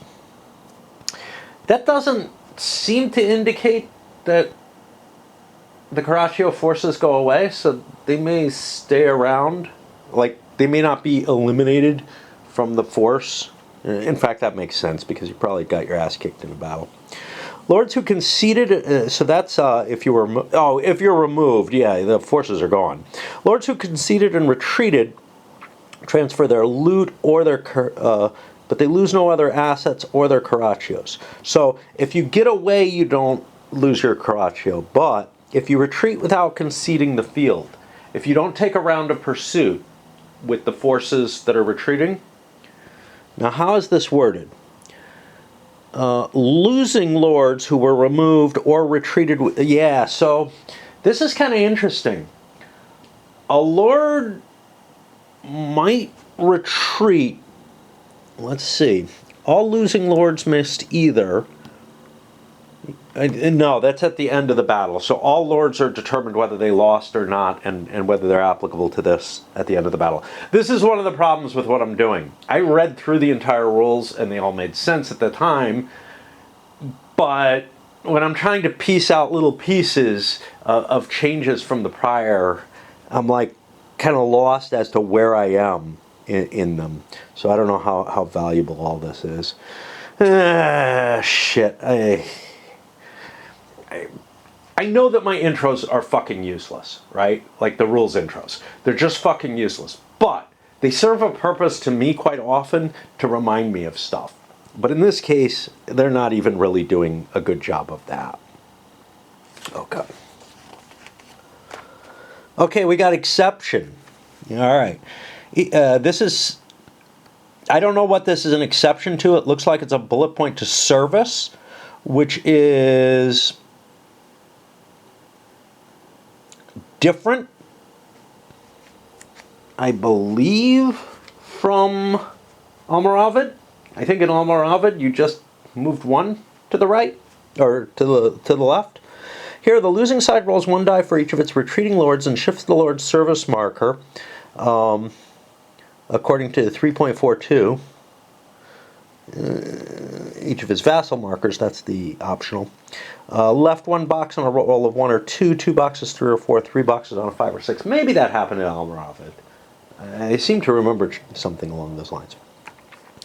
Exception. Each lord of a side that conceded and retreated with a Carraccio only shifts 1 box left. So if you get your Carraccio out of there safely, it helps you rally your forces, i.e. take less service penalty. Now we read under losses, remove a commander who loses all forces from his main map. Why is the commander on his main map?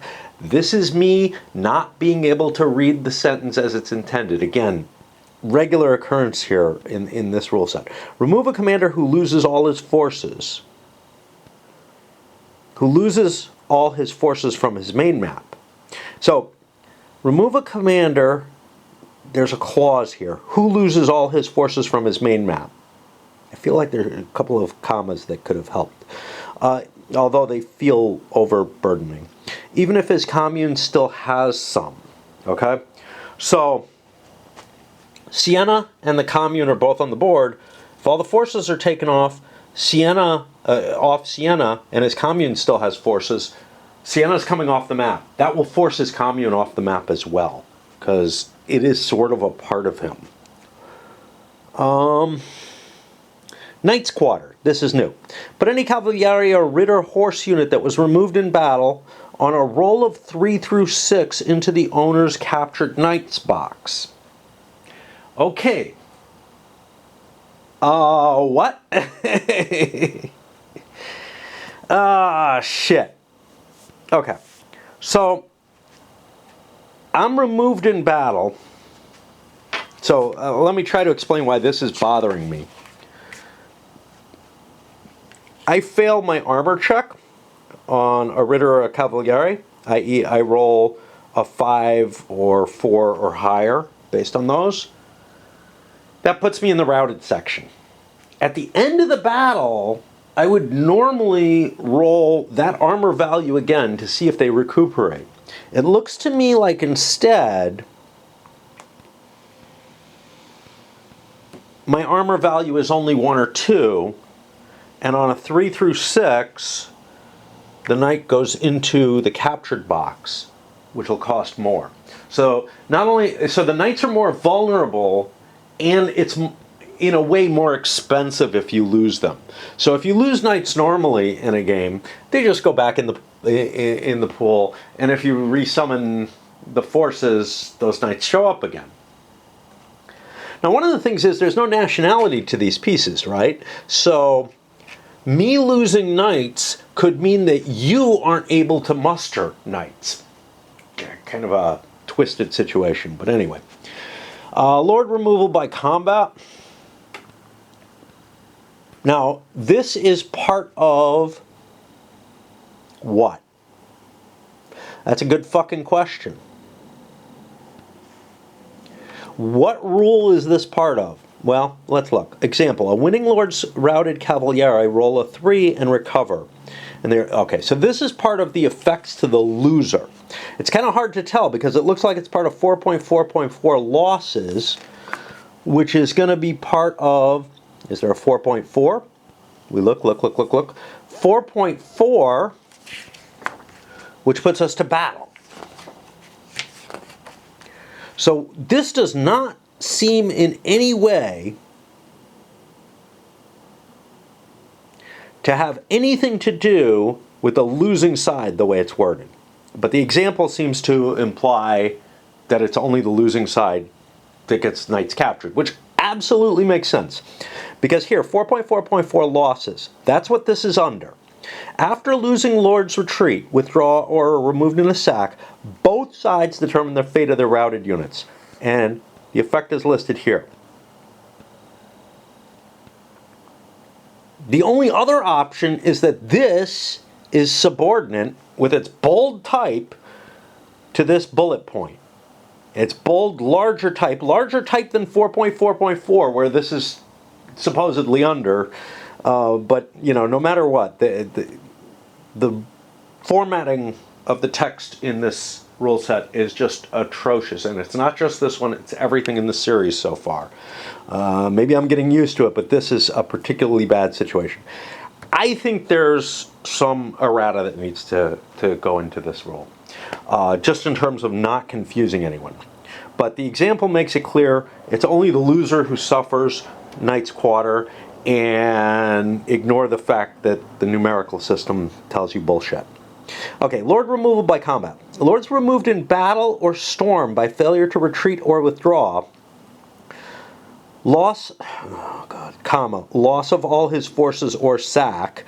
Suffer removal as if disbanding beyond service. This is normal, but this includes revolt and treachery. This feels like the thing that needs the bullet. Plus, if in battle, receive Knight's Quarter for all Cavaliere and Ritter.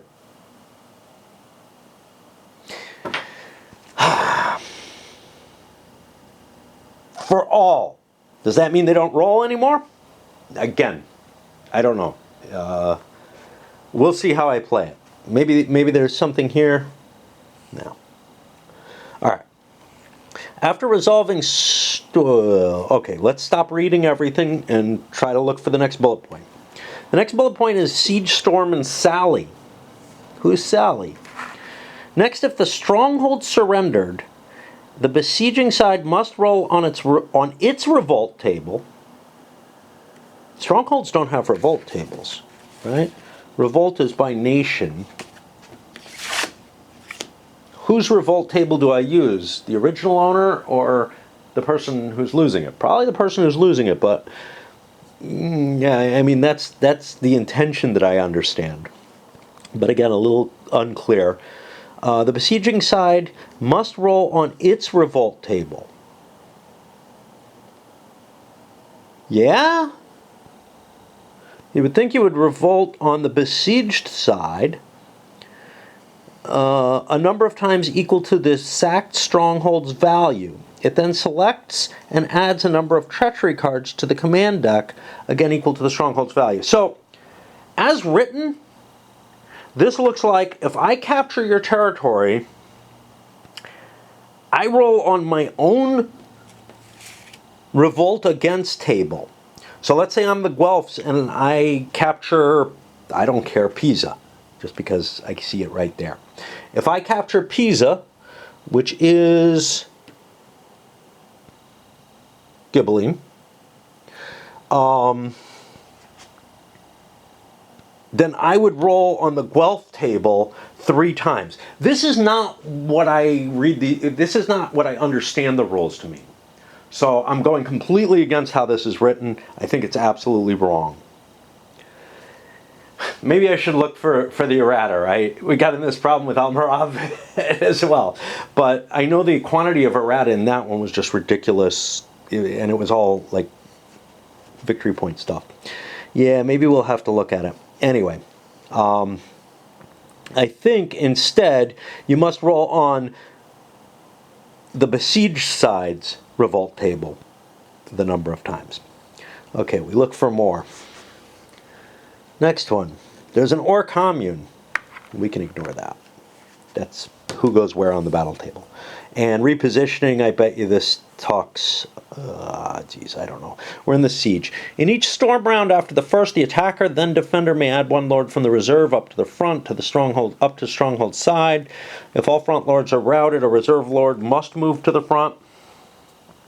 This is from Almoravid. It may have been different in Nevsky. Don't remember. Too long ago. This is one thing. I didn't pay attention to these little triangles, so like I wasn't when I was looking at Almoravid, so I wasn't really aware of the differences, except in the vaguest of sense.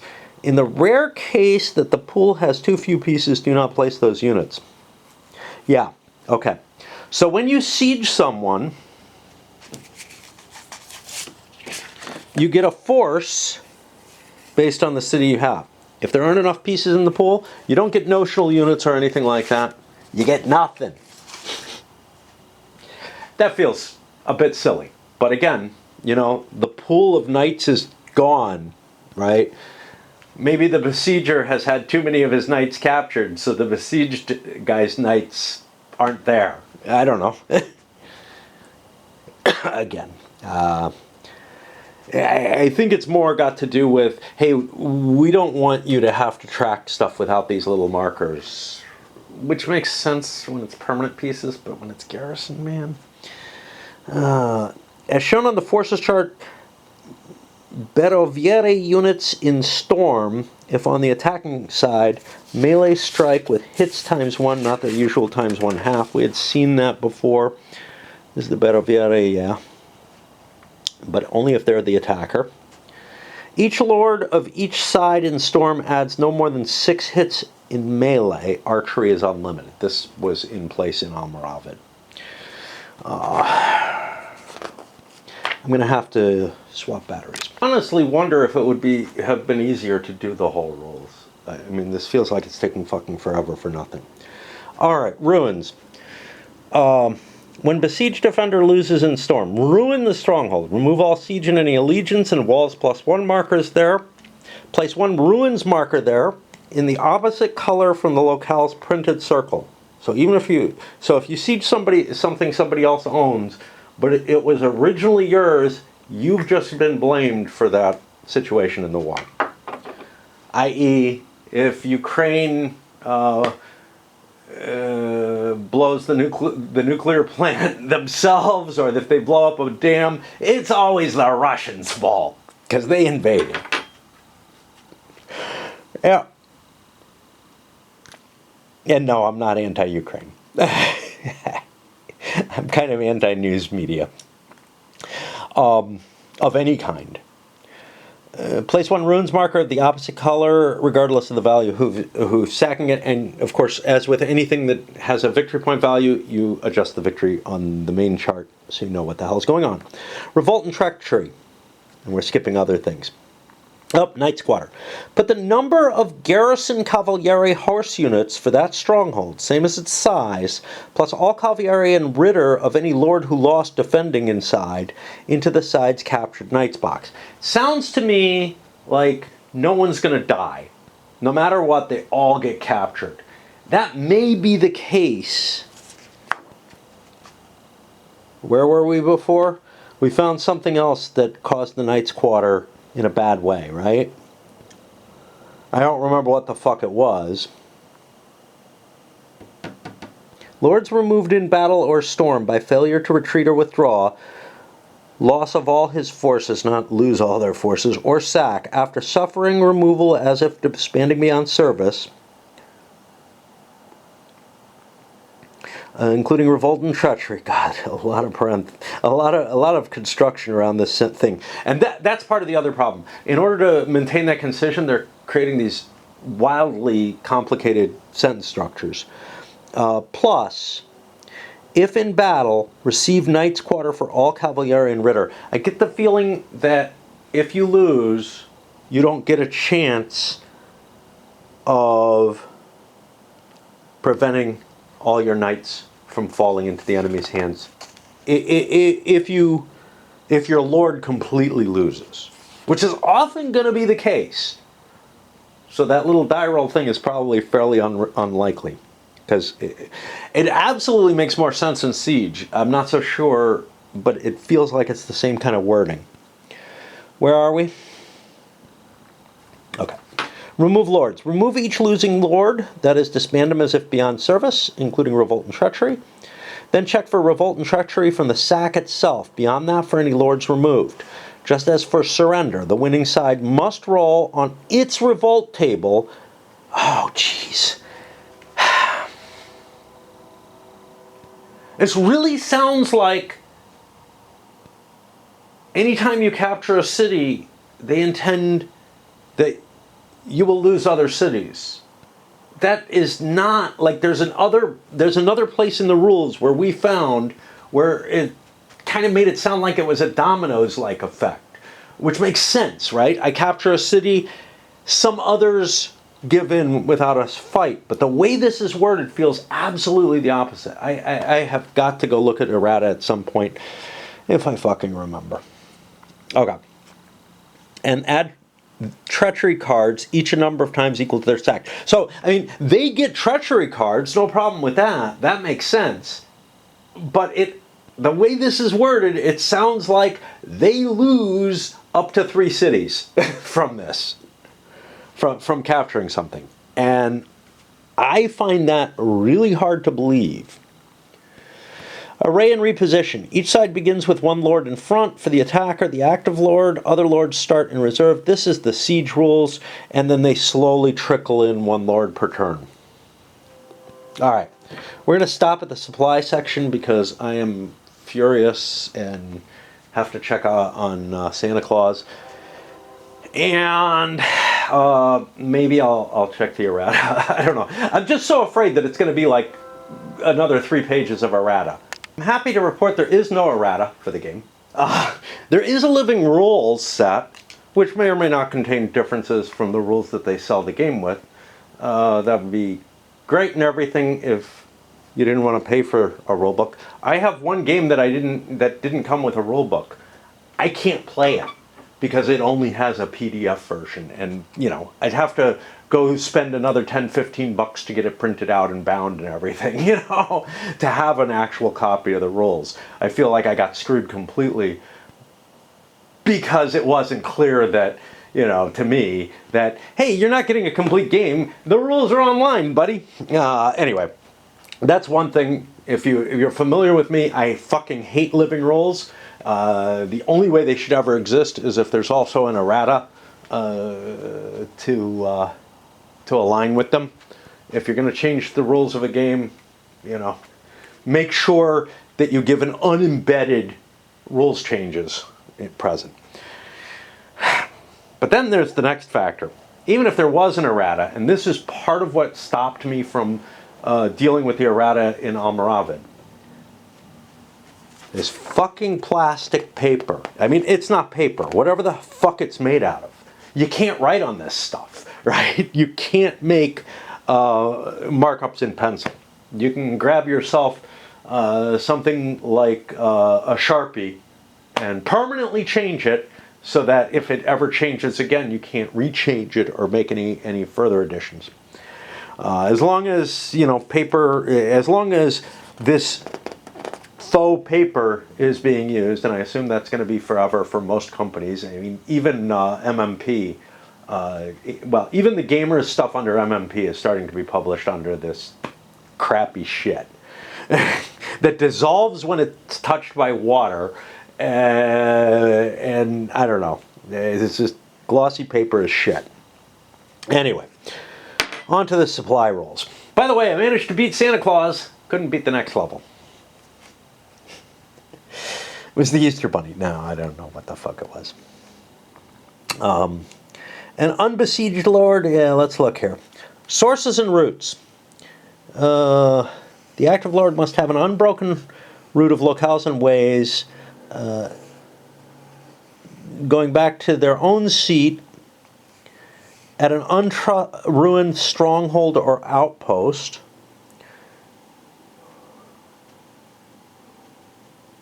Okay.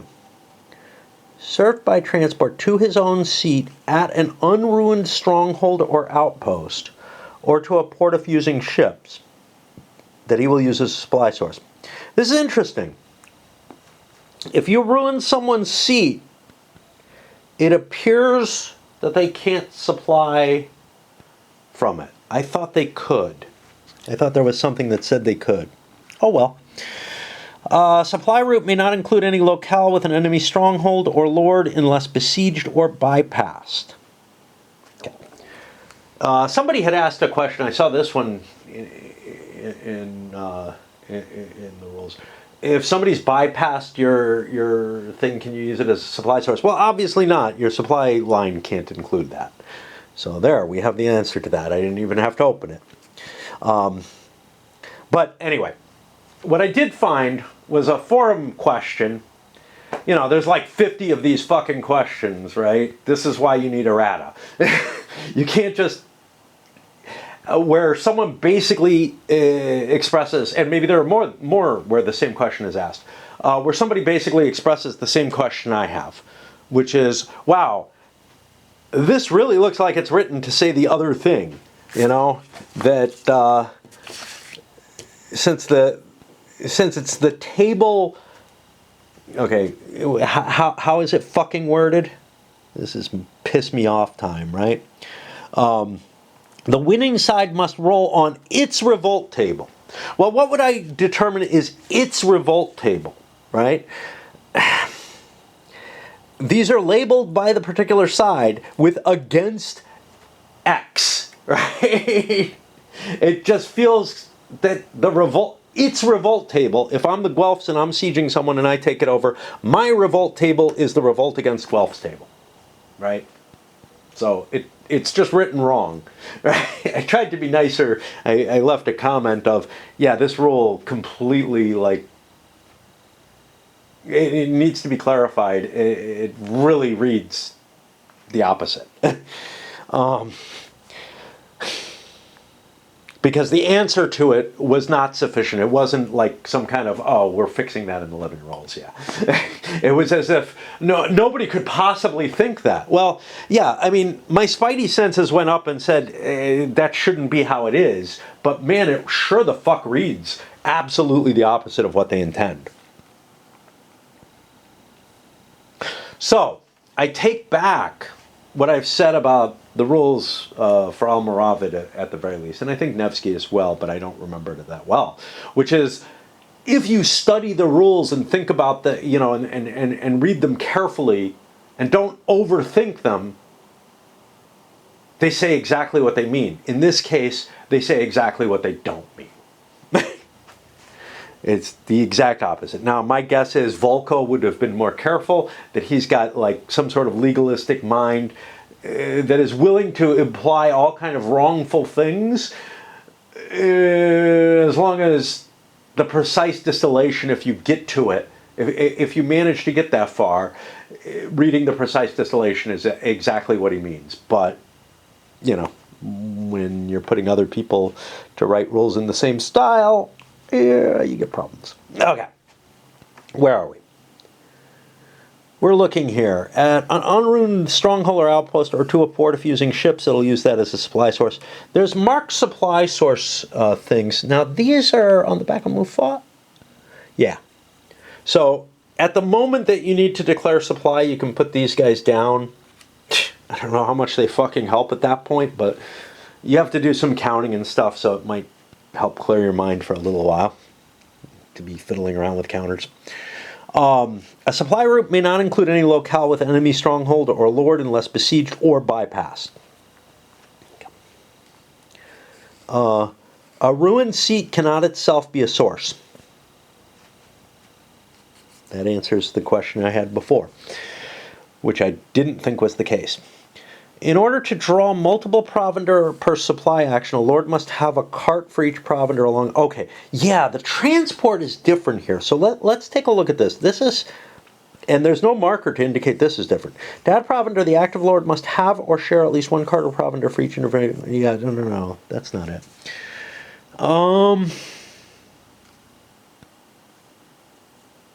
Okay. An unbesieged lord may use a command action to add provender. Yeah, it's not telling you how much. Let's look here. The active lord adds provender to his mat as follows. Here's where we start. Within the transport limit. Okay. Up to 1 per size of each stronghold seat used, not ruins. This is hugely different. In Almoravid, and I'm pretty sure in Nevsky, the supply action lets you pull 1 supply per seat. Here, you have seats that have a size of 3, so there's a lot more provender available. 1 per outpost seat. Okay. The transportation route is going to be going way back. You don't get counted against you. Unless the season is winter, 1 per ship on Pisa's mat if the podesta of Pisa or a lord sharing with him. And a source is a port. Okay, let's look at why you can do a port. At an unruined stronghold or outpost, or to a port if using ships. Okay, let's read this whole thing. The active lord must have an unbroken route served by transport to one of his own seats. Okay. So, in order to use ports, it has to be the seat that you're tracing to, i.e. the seat of a seat of the lord that you're tracing to. It can't be winter.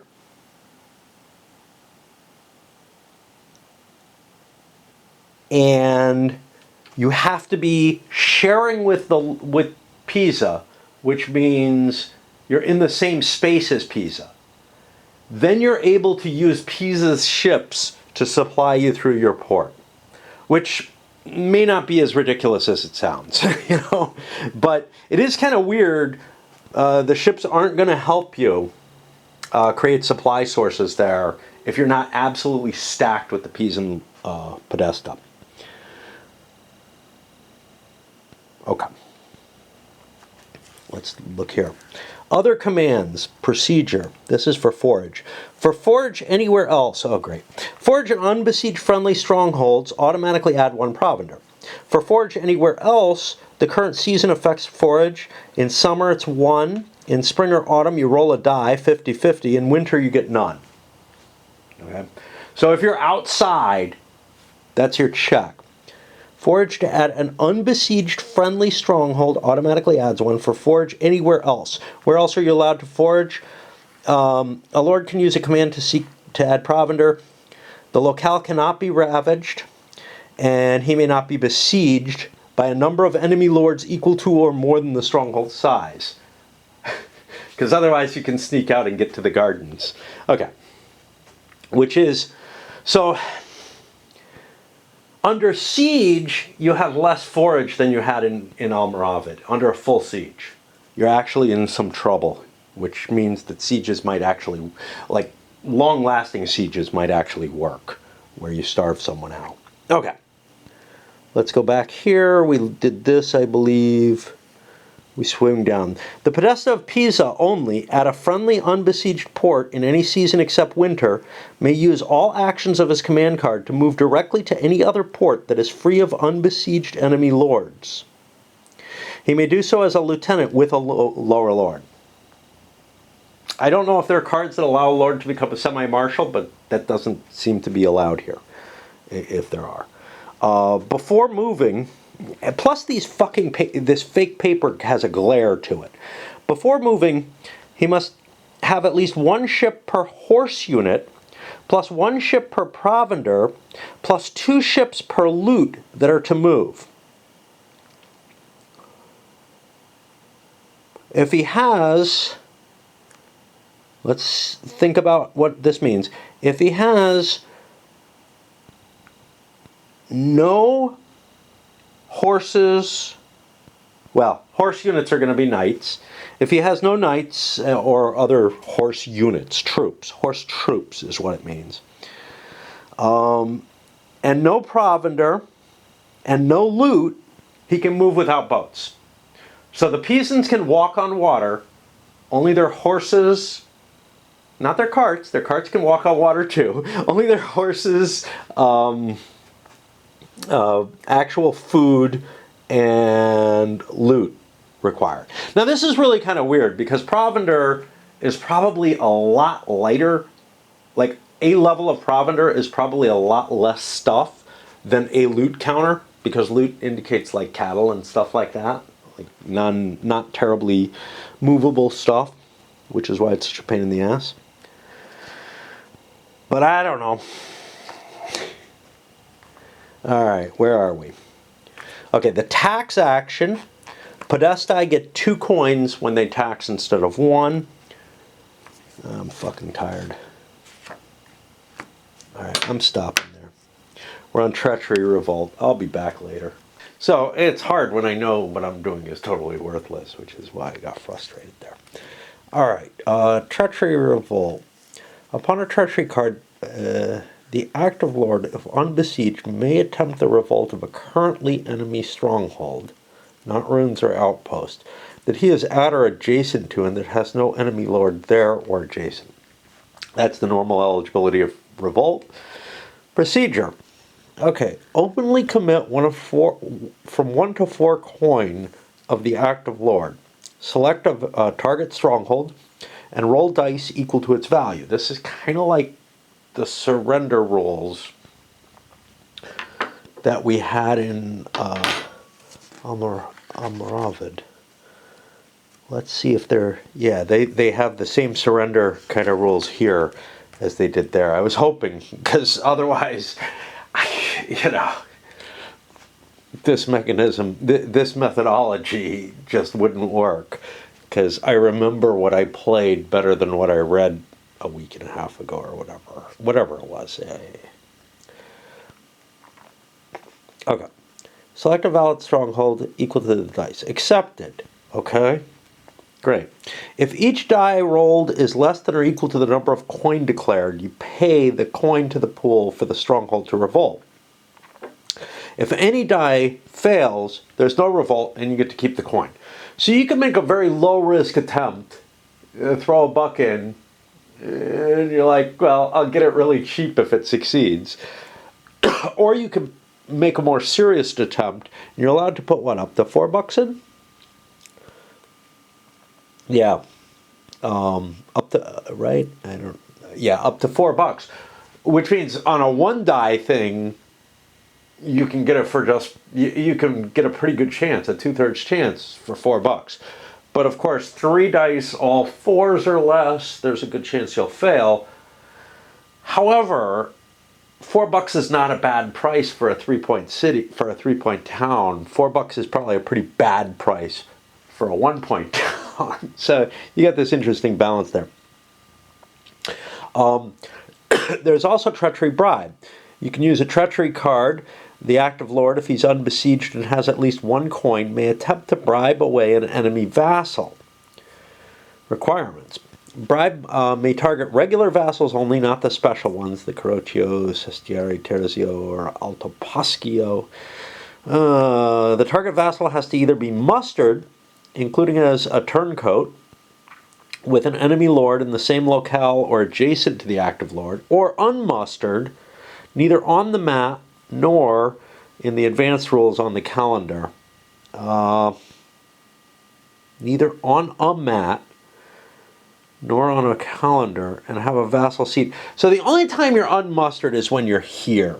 I think when they say on the mat, they mean when you move up on the mat. Because technically there's just no place you can be. The only time you'd be unmustered off, not on the map, or not on the mat, under the standard rules, would be if you were permanently non-existent, which I think only happens if the Lord is permanently non-existent in this game, because I believe there is no permanent non-existence for vassals. So it's a very confusing way to phrase it. I really feel like these rules are so much weaker than the Almoravid ones were. Okay.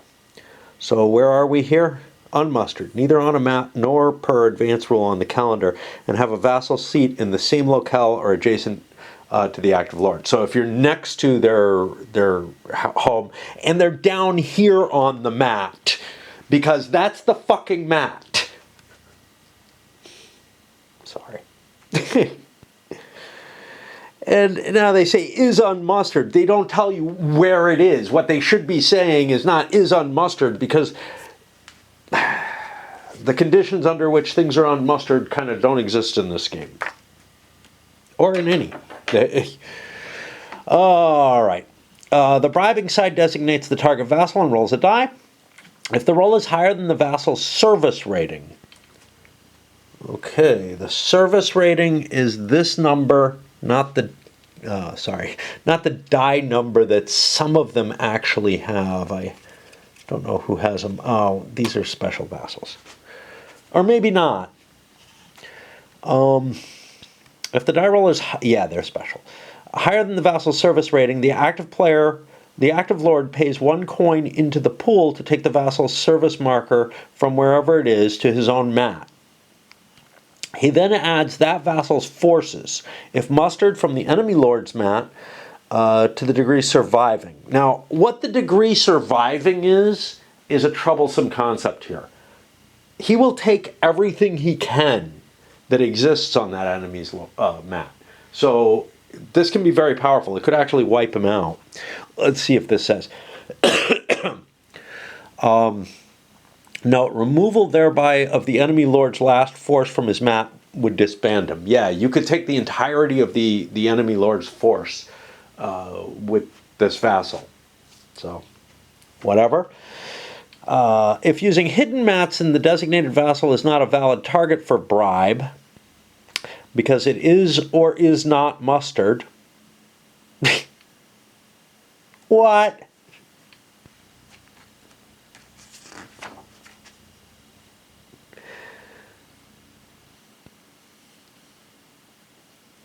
Ah, yeah. So you'd have to guess whether or not they're mustered in this case, which is troublesome. Oh, yeah, I don't like the hidden mat with this, because it is or is not mustered. The active lord may designate other potential targets until one is found. Yeah, that's pretty annoying. To me, it feels like you shouldn't be able to. There's just no way around it. I feel like the hidden forces kind of doesn't work. Now, solo, you can get away with it because you can be like, well, is he on the board? Is he not? But yeah, you should know where you're going to talk to someone. So the thing is, you have to program these treachery cards in your command deck. You have to pre-plan your entire fucking turn in order, not just your turn, the entire game turn, in order to know when you're going to be where it is that you might play a treachery card. If you screw that up, you waste the card, right? And if you waste the card, it actually goes away. It goes back into the unavailable pile. So that's really problematic. It makes treachery much, much weaker, at least for the bribes. At the very least, you should be able to attempt bribes and then try to do a revolt. You should be able to keep trying to use the card for anything you can think of. Not simply this, but anyway. And that may be acceptable with the designate other potential targets. A bribe vassal is a turncoat. Bribery may target a turncoat. Turncoats are not subject to disband by the advanced vassal service rule. When a lord disbands or is removed, any turncoats with him immediately become available to their original side. If their lord is on map, put their markers on his mat face up ready. That's this. That's the thing that I can only assume, and because there's no errata, I can't check. Yeah, I can only assume is not on the map. This unmustered, neither on a mat nor per advanced rule 3.4.2 on calendar.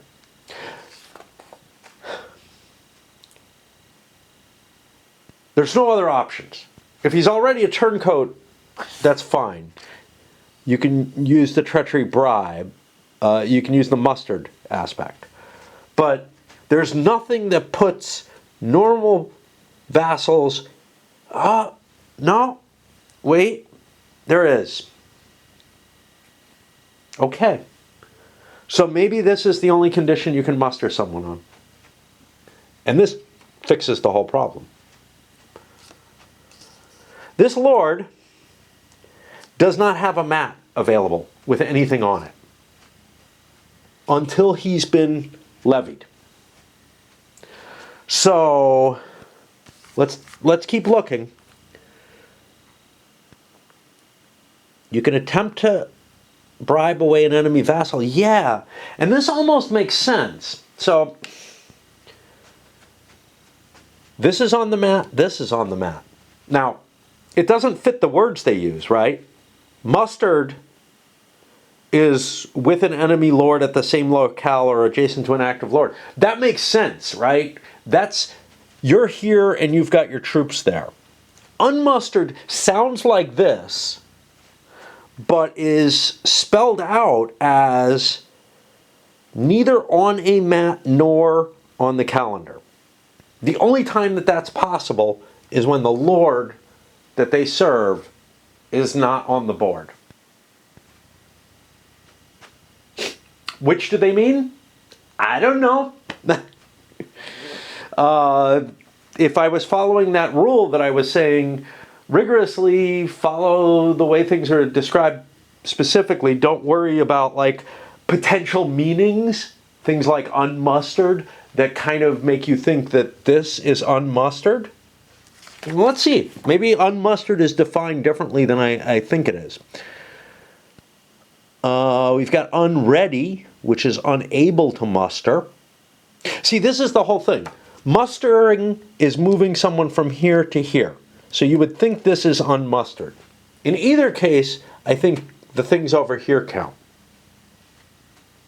Can I take this guy if I find his home? I don't know, maybe. I really don't know. Given I cannot according to this, but when we look at this, and the designated vassal is not a valid target for bribe because it is or is not mustered. Well, if the dude's cylinder is on the map, I can't take him because he will be on that map, on one of the two locations on it. I think the intention is any vassal who is not mustered. That's why it says unmustered. The terms, however, talk about being on the map, which is completely different.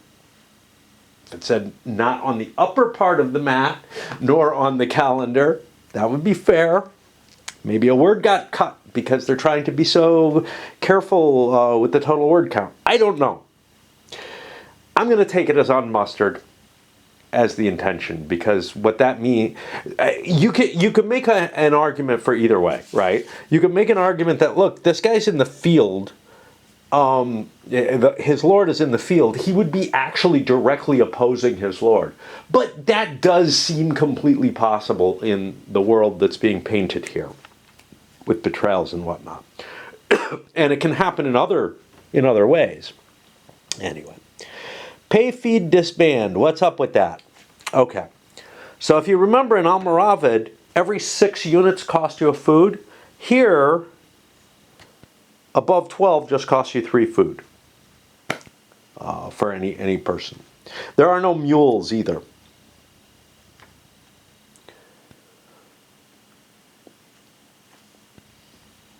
Grow.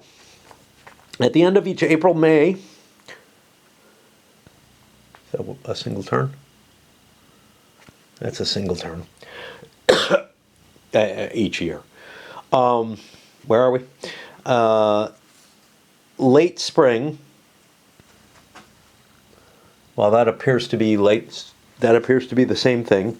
And each October, November, autumn turn, boxes 2, 5, 8, 11, and 14.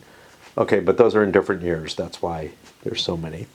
The Guelph player, then the Ghibelline player, each must select and reduce the enemy's ravage markers on the map to half their total number rounded up. Ransom. Next, any, and this is the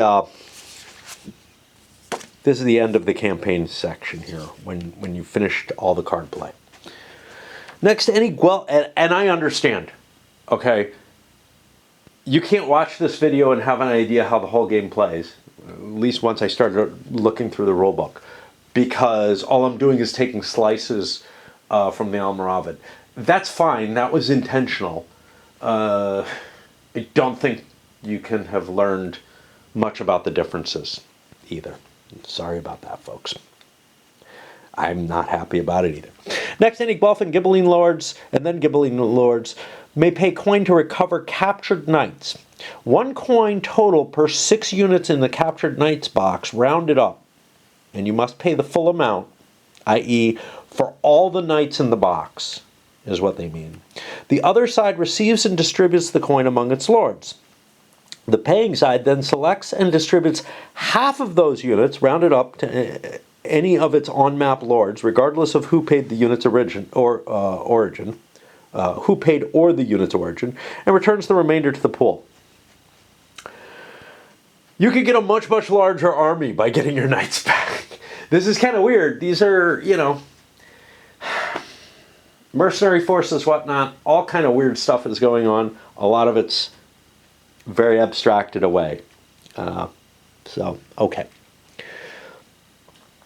The lords involved may be bypassed or besieged. Even crazier.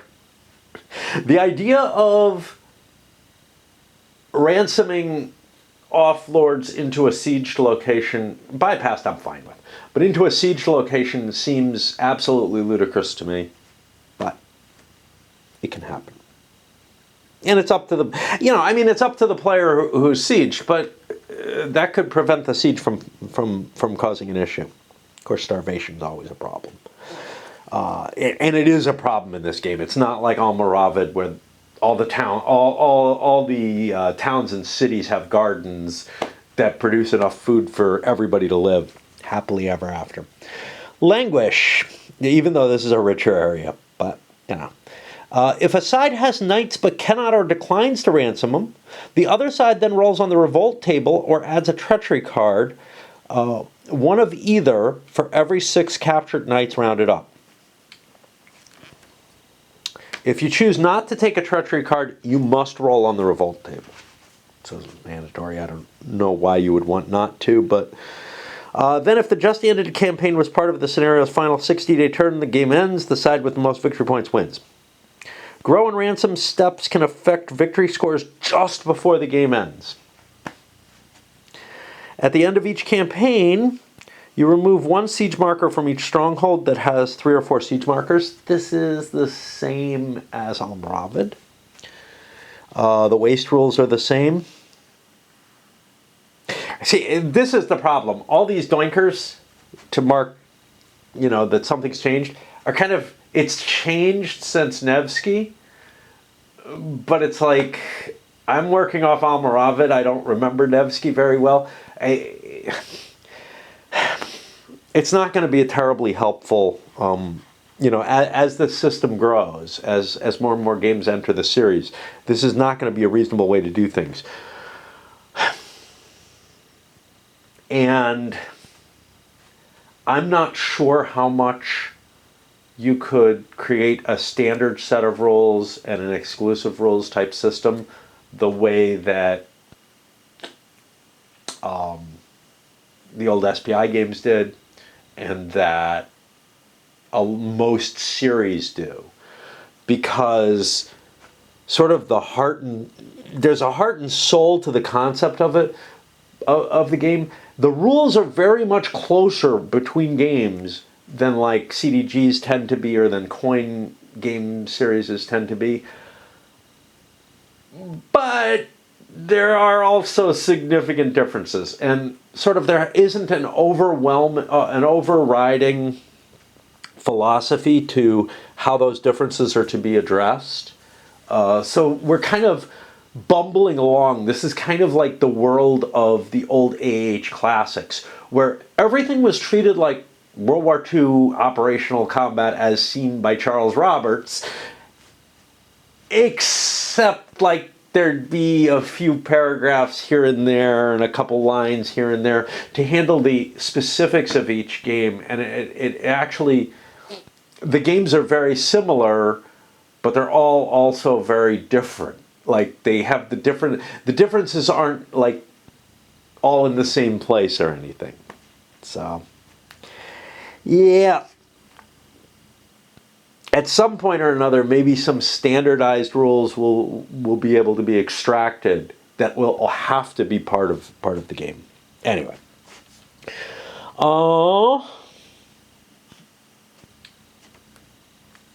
Then you prepare for the next turn, and the treachery cards that were in your plan,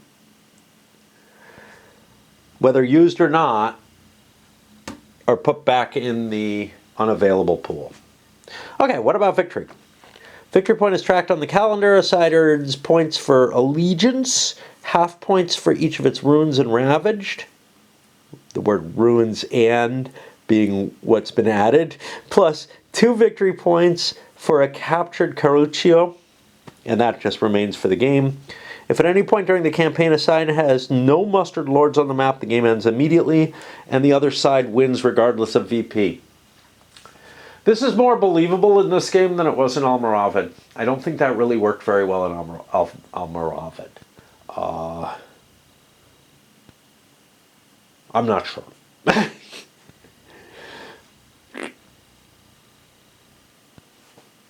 Anyway. End of scenario victory. If neither side wins by the game end, the player who has the most victory points wins. And then we have the scenario setups, and there's not a hell of a lot to these. So I'm looking at this Dissangue Tempio. This is the full scenario. You start from February, March 1259 through August, September 1261. So it's 16 turns, and there's not a lot of information to be set up and whatnot. A lot of it's contained on the maps, etc. All right, if you've made it through this whole damn thing, if you skip to the end, hey, sorry you couldn't deal, and I understand 100%. If you made it to the whole end, you deserve a cookie or something, dude. I mean, seriously. I do think that there's some value in this exercise, which is to say that we've run across not just what the differences are, but where there are some real problems in the way the rules are constructed, etc. And again, unlike Almoravid, there is no errata for this. How old is this game? Not all that old. There's a new living rules from April. I don't know when these are. They should really tell you a version number and a date or whatever so that you can compare it, because this may be the living rules from April for all I know. You know? Or maybe there have been changes since this went to the printer, and maybe they cover some of the issues that I've talked about, even though a question that was responded to by neither of these people. I don't know who the fuck answered it. Do we have full credits somewhere? Maybe not in this world. Here we go. I think it was Christophe Correa who answered. Didn't seem to even kind of understand. So the thing is, the person who asked the original question didn't really kind of make it clear that the rules really imply the opposite of what was meant, and that's why I called it out. But yeah, there's a few cases in here that really, yeah, and he just answered it as in, well, you know, he was very pleasant and spelled everything out and everything, but and added some context having to do with another way in which there was sort of a consolation prize, which was the term that was used, but I don't feel like the original poster there made it absolutely clear that, wow, if what you meant is what seems reasonable, it's sure written wrong. I got no such compunctions, as you well know. Anyway, go eat your cookie if you earned it. If you didn't earn it, send me a cookie, because I deserve a cookie, and I don't have anything sweet, like anything at all. I'm so sad. Like, I wanted to buy ice cream or something, or chocolate, but I can never convince myself when I go shopping. Actually, I didn't even buy chocolate syrup, which was on my list, and is necessary for me to make sort of one of my favorite drinks to go with cigars, which is basically a vodka milkshake. And I missed a couple of other things that I'm kind of thinking about going out shopping, but not with my whole cart and everything, just with a little backpack. Just becomes a walk. It's fine. It's no big deal then. The reason it's a big deal for my normal shopping is, you know, I'm hauling 2 to 3 weeks worth. It used to be 2 weeks for my wife and I. Now it's closer to 3 weeks of stuff in a little cart. And okay, that would be no problem. It was no problem in Phoenix. But I'm on a tall hill, and hauling it up is painful. Once I start climbing, it starts getting ugly. All right, up this goes. Grab your cookie.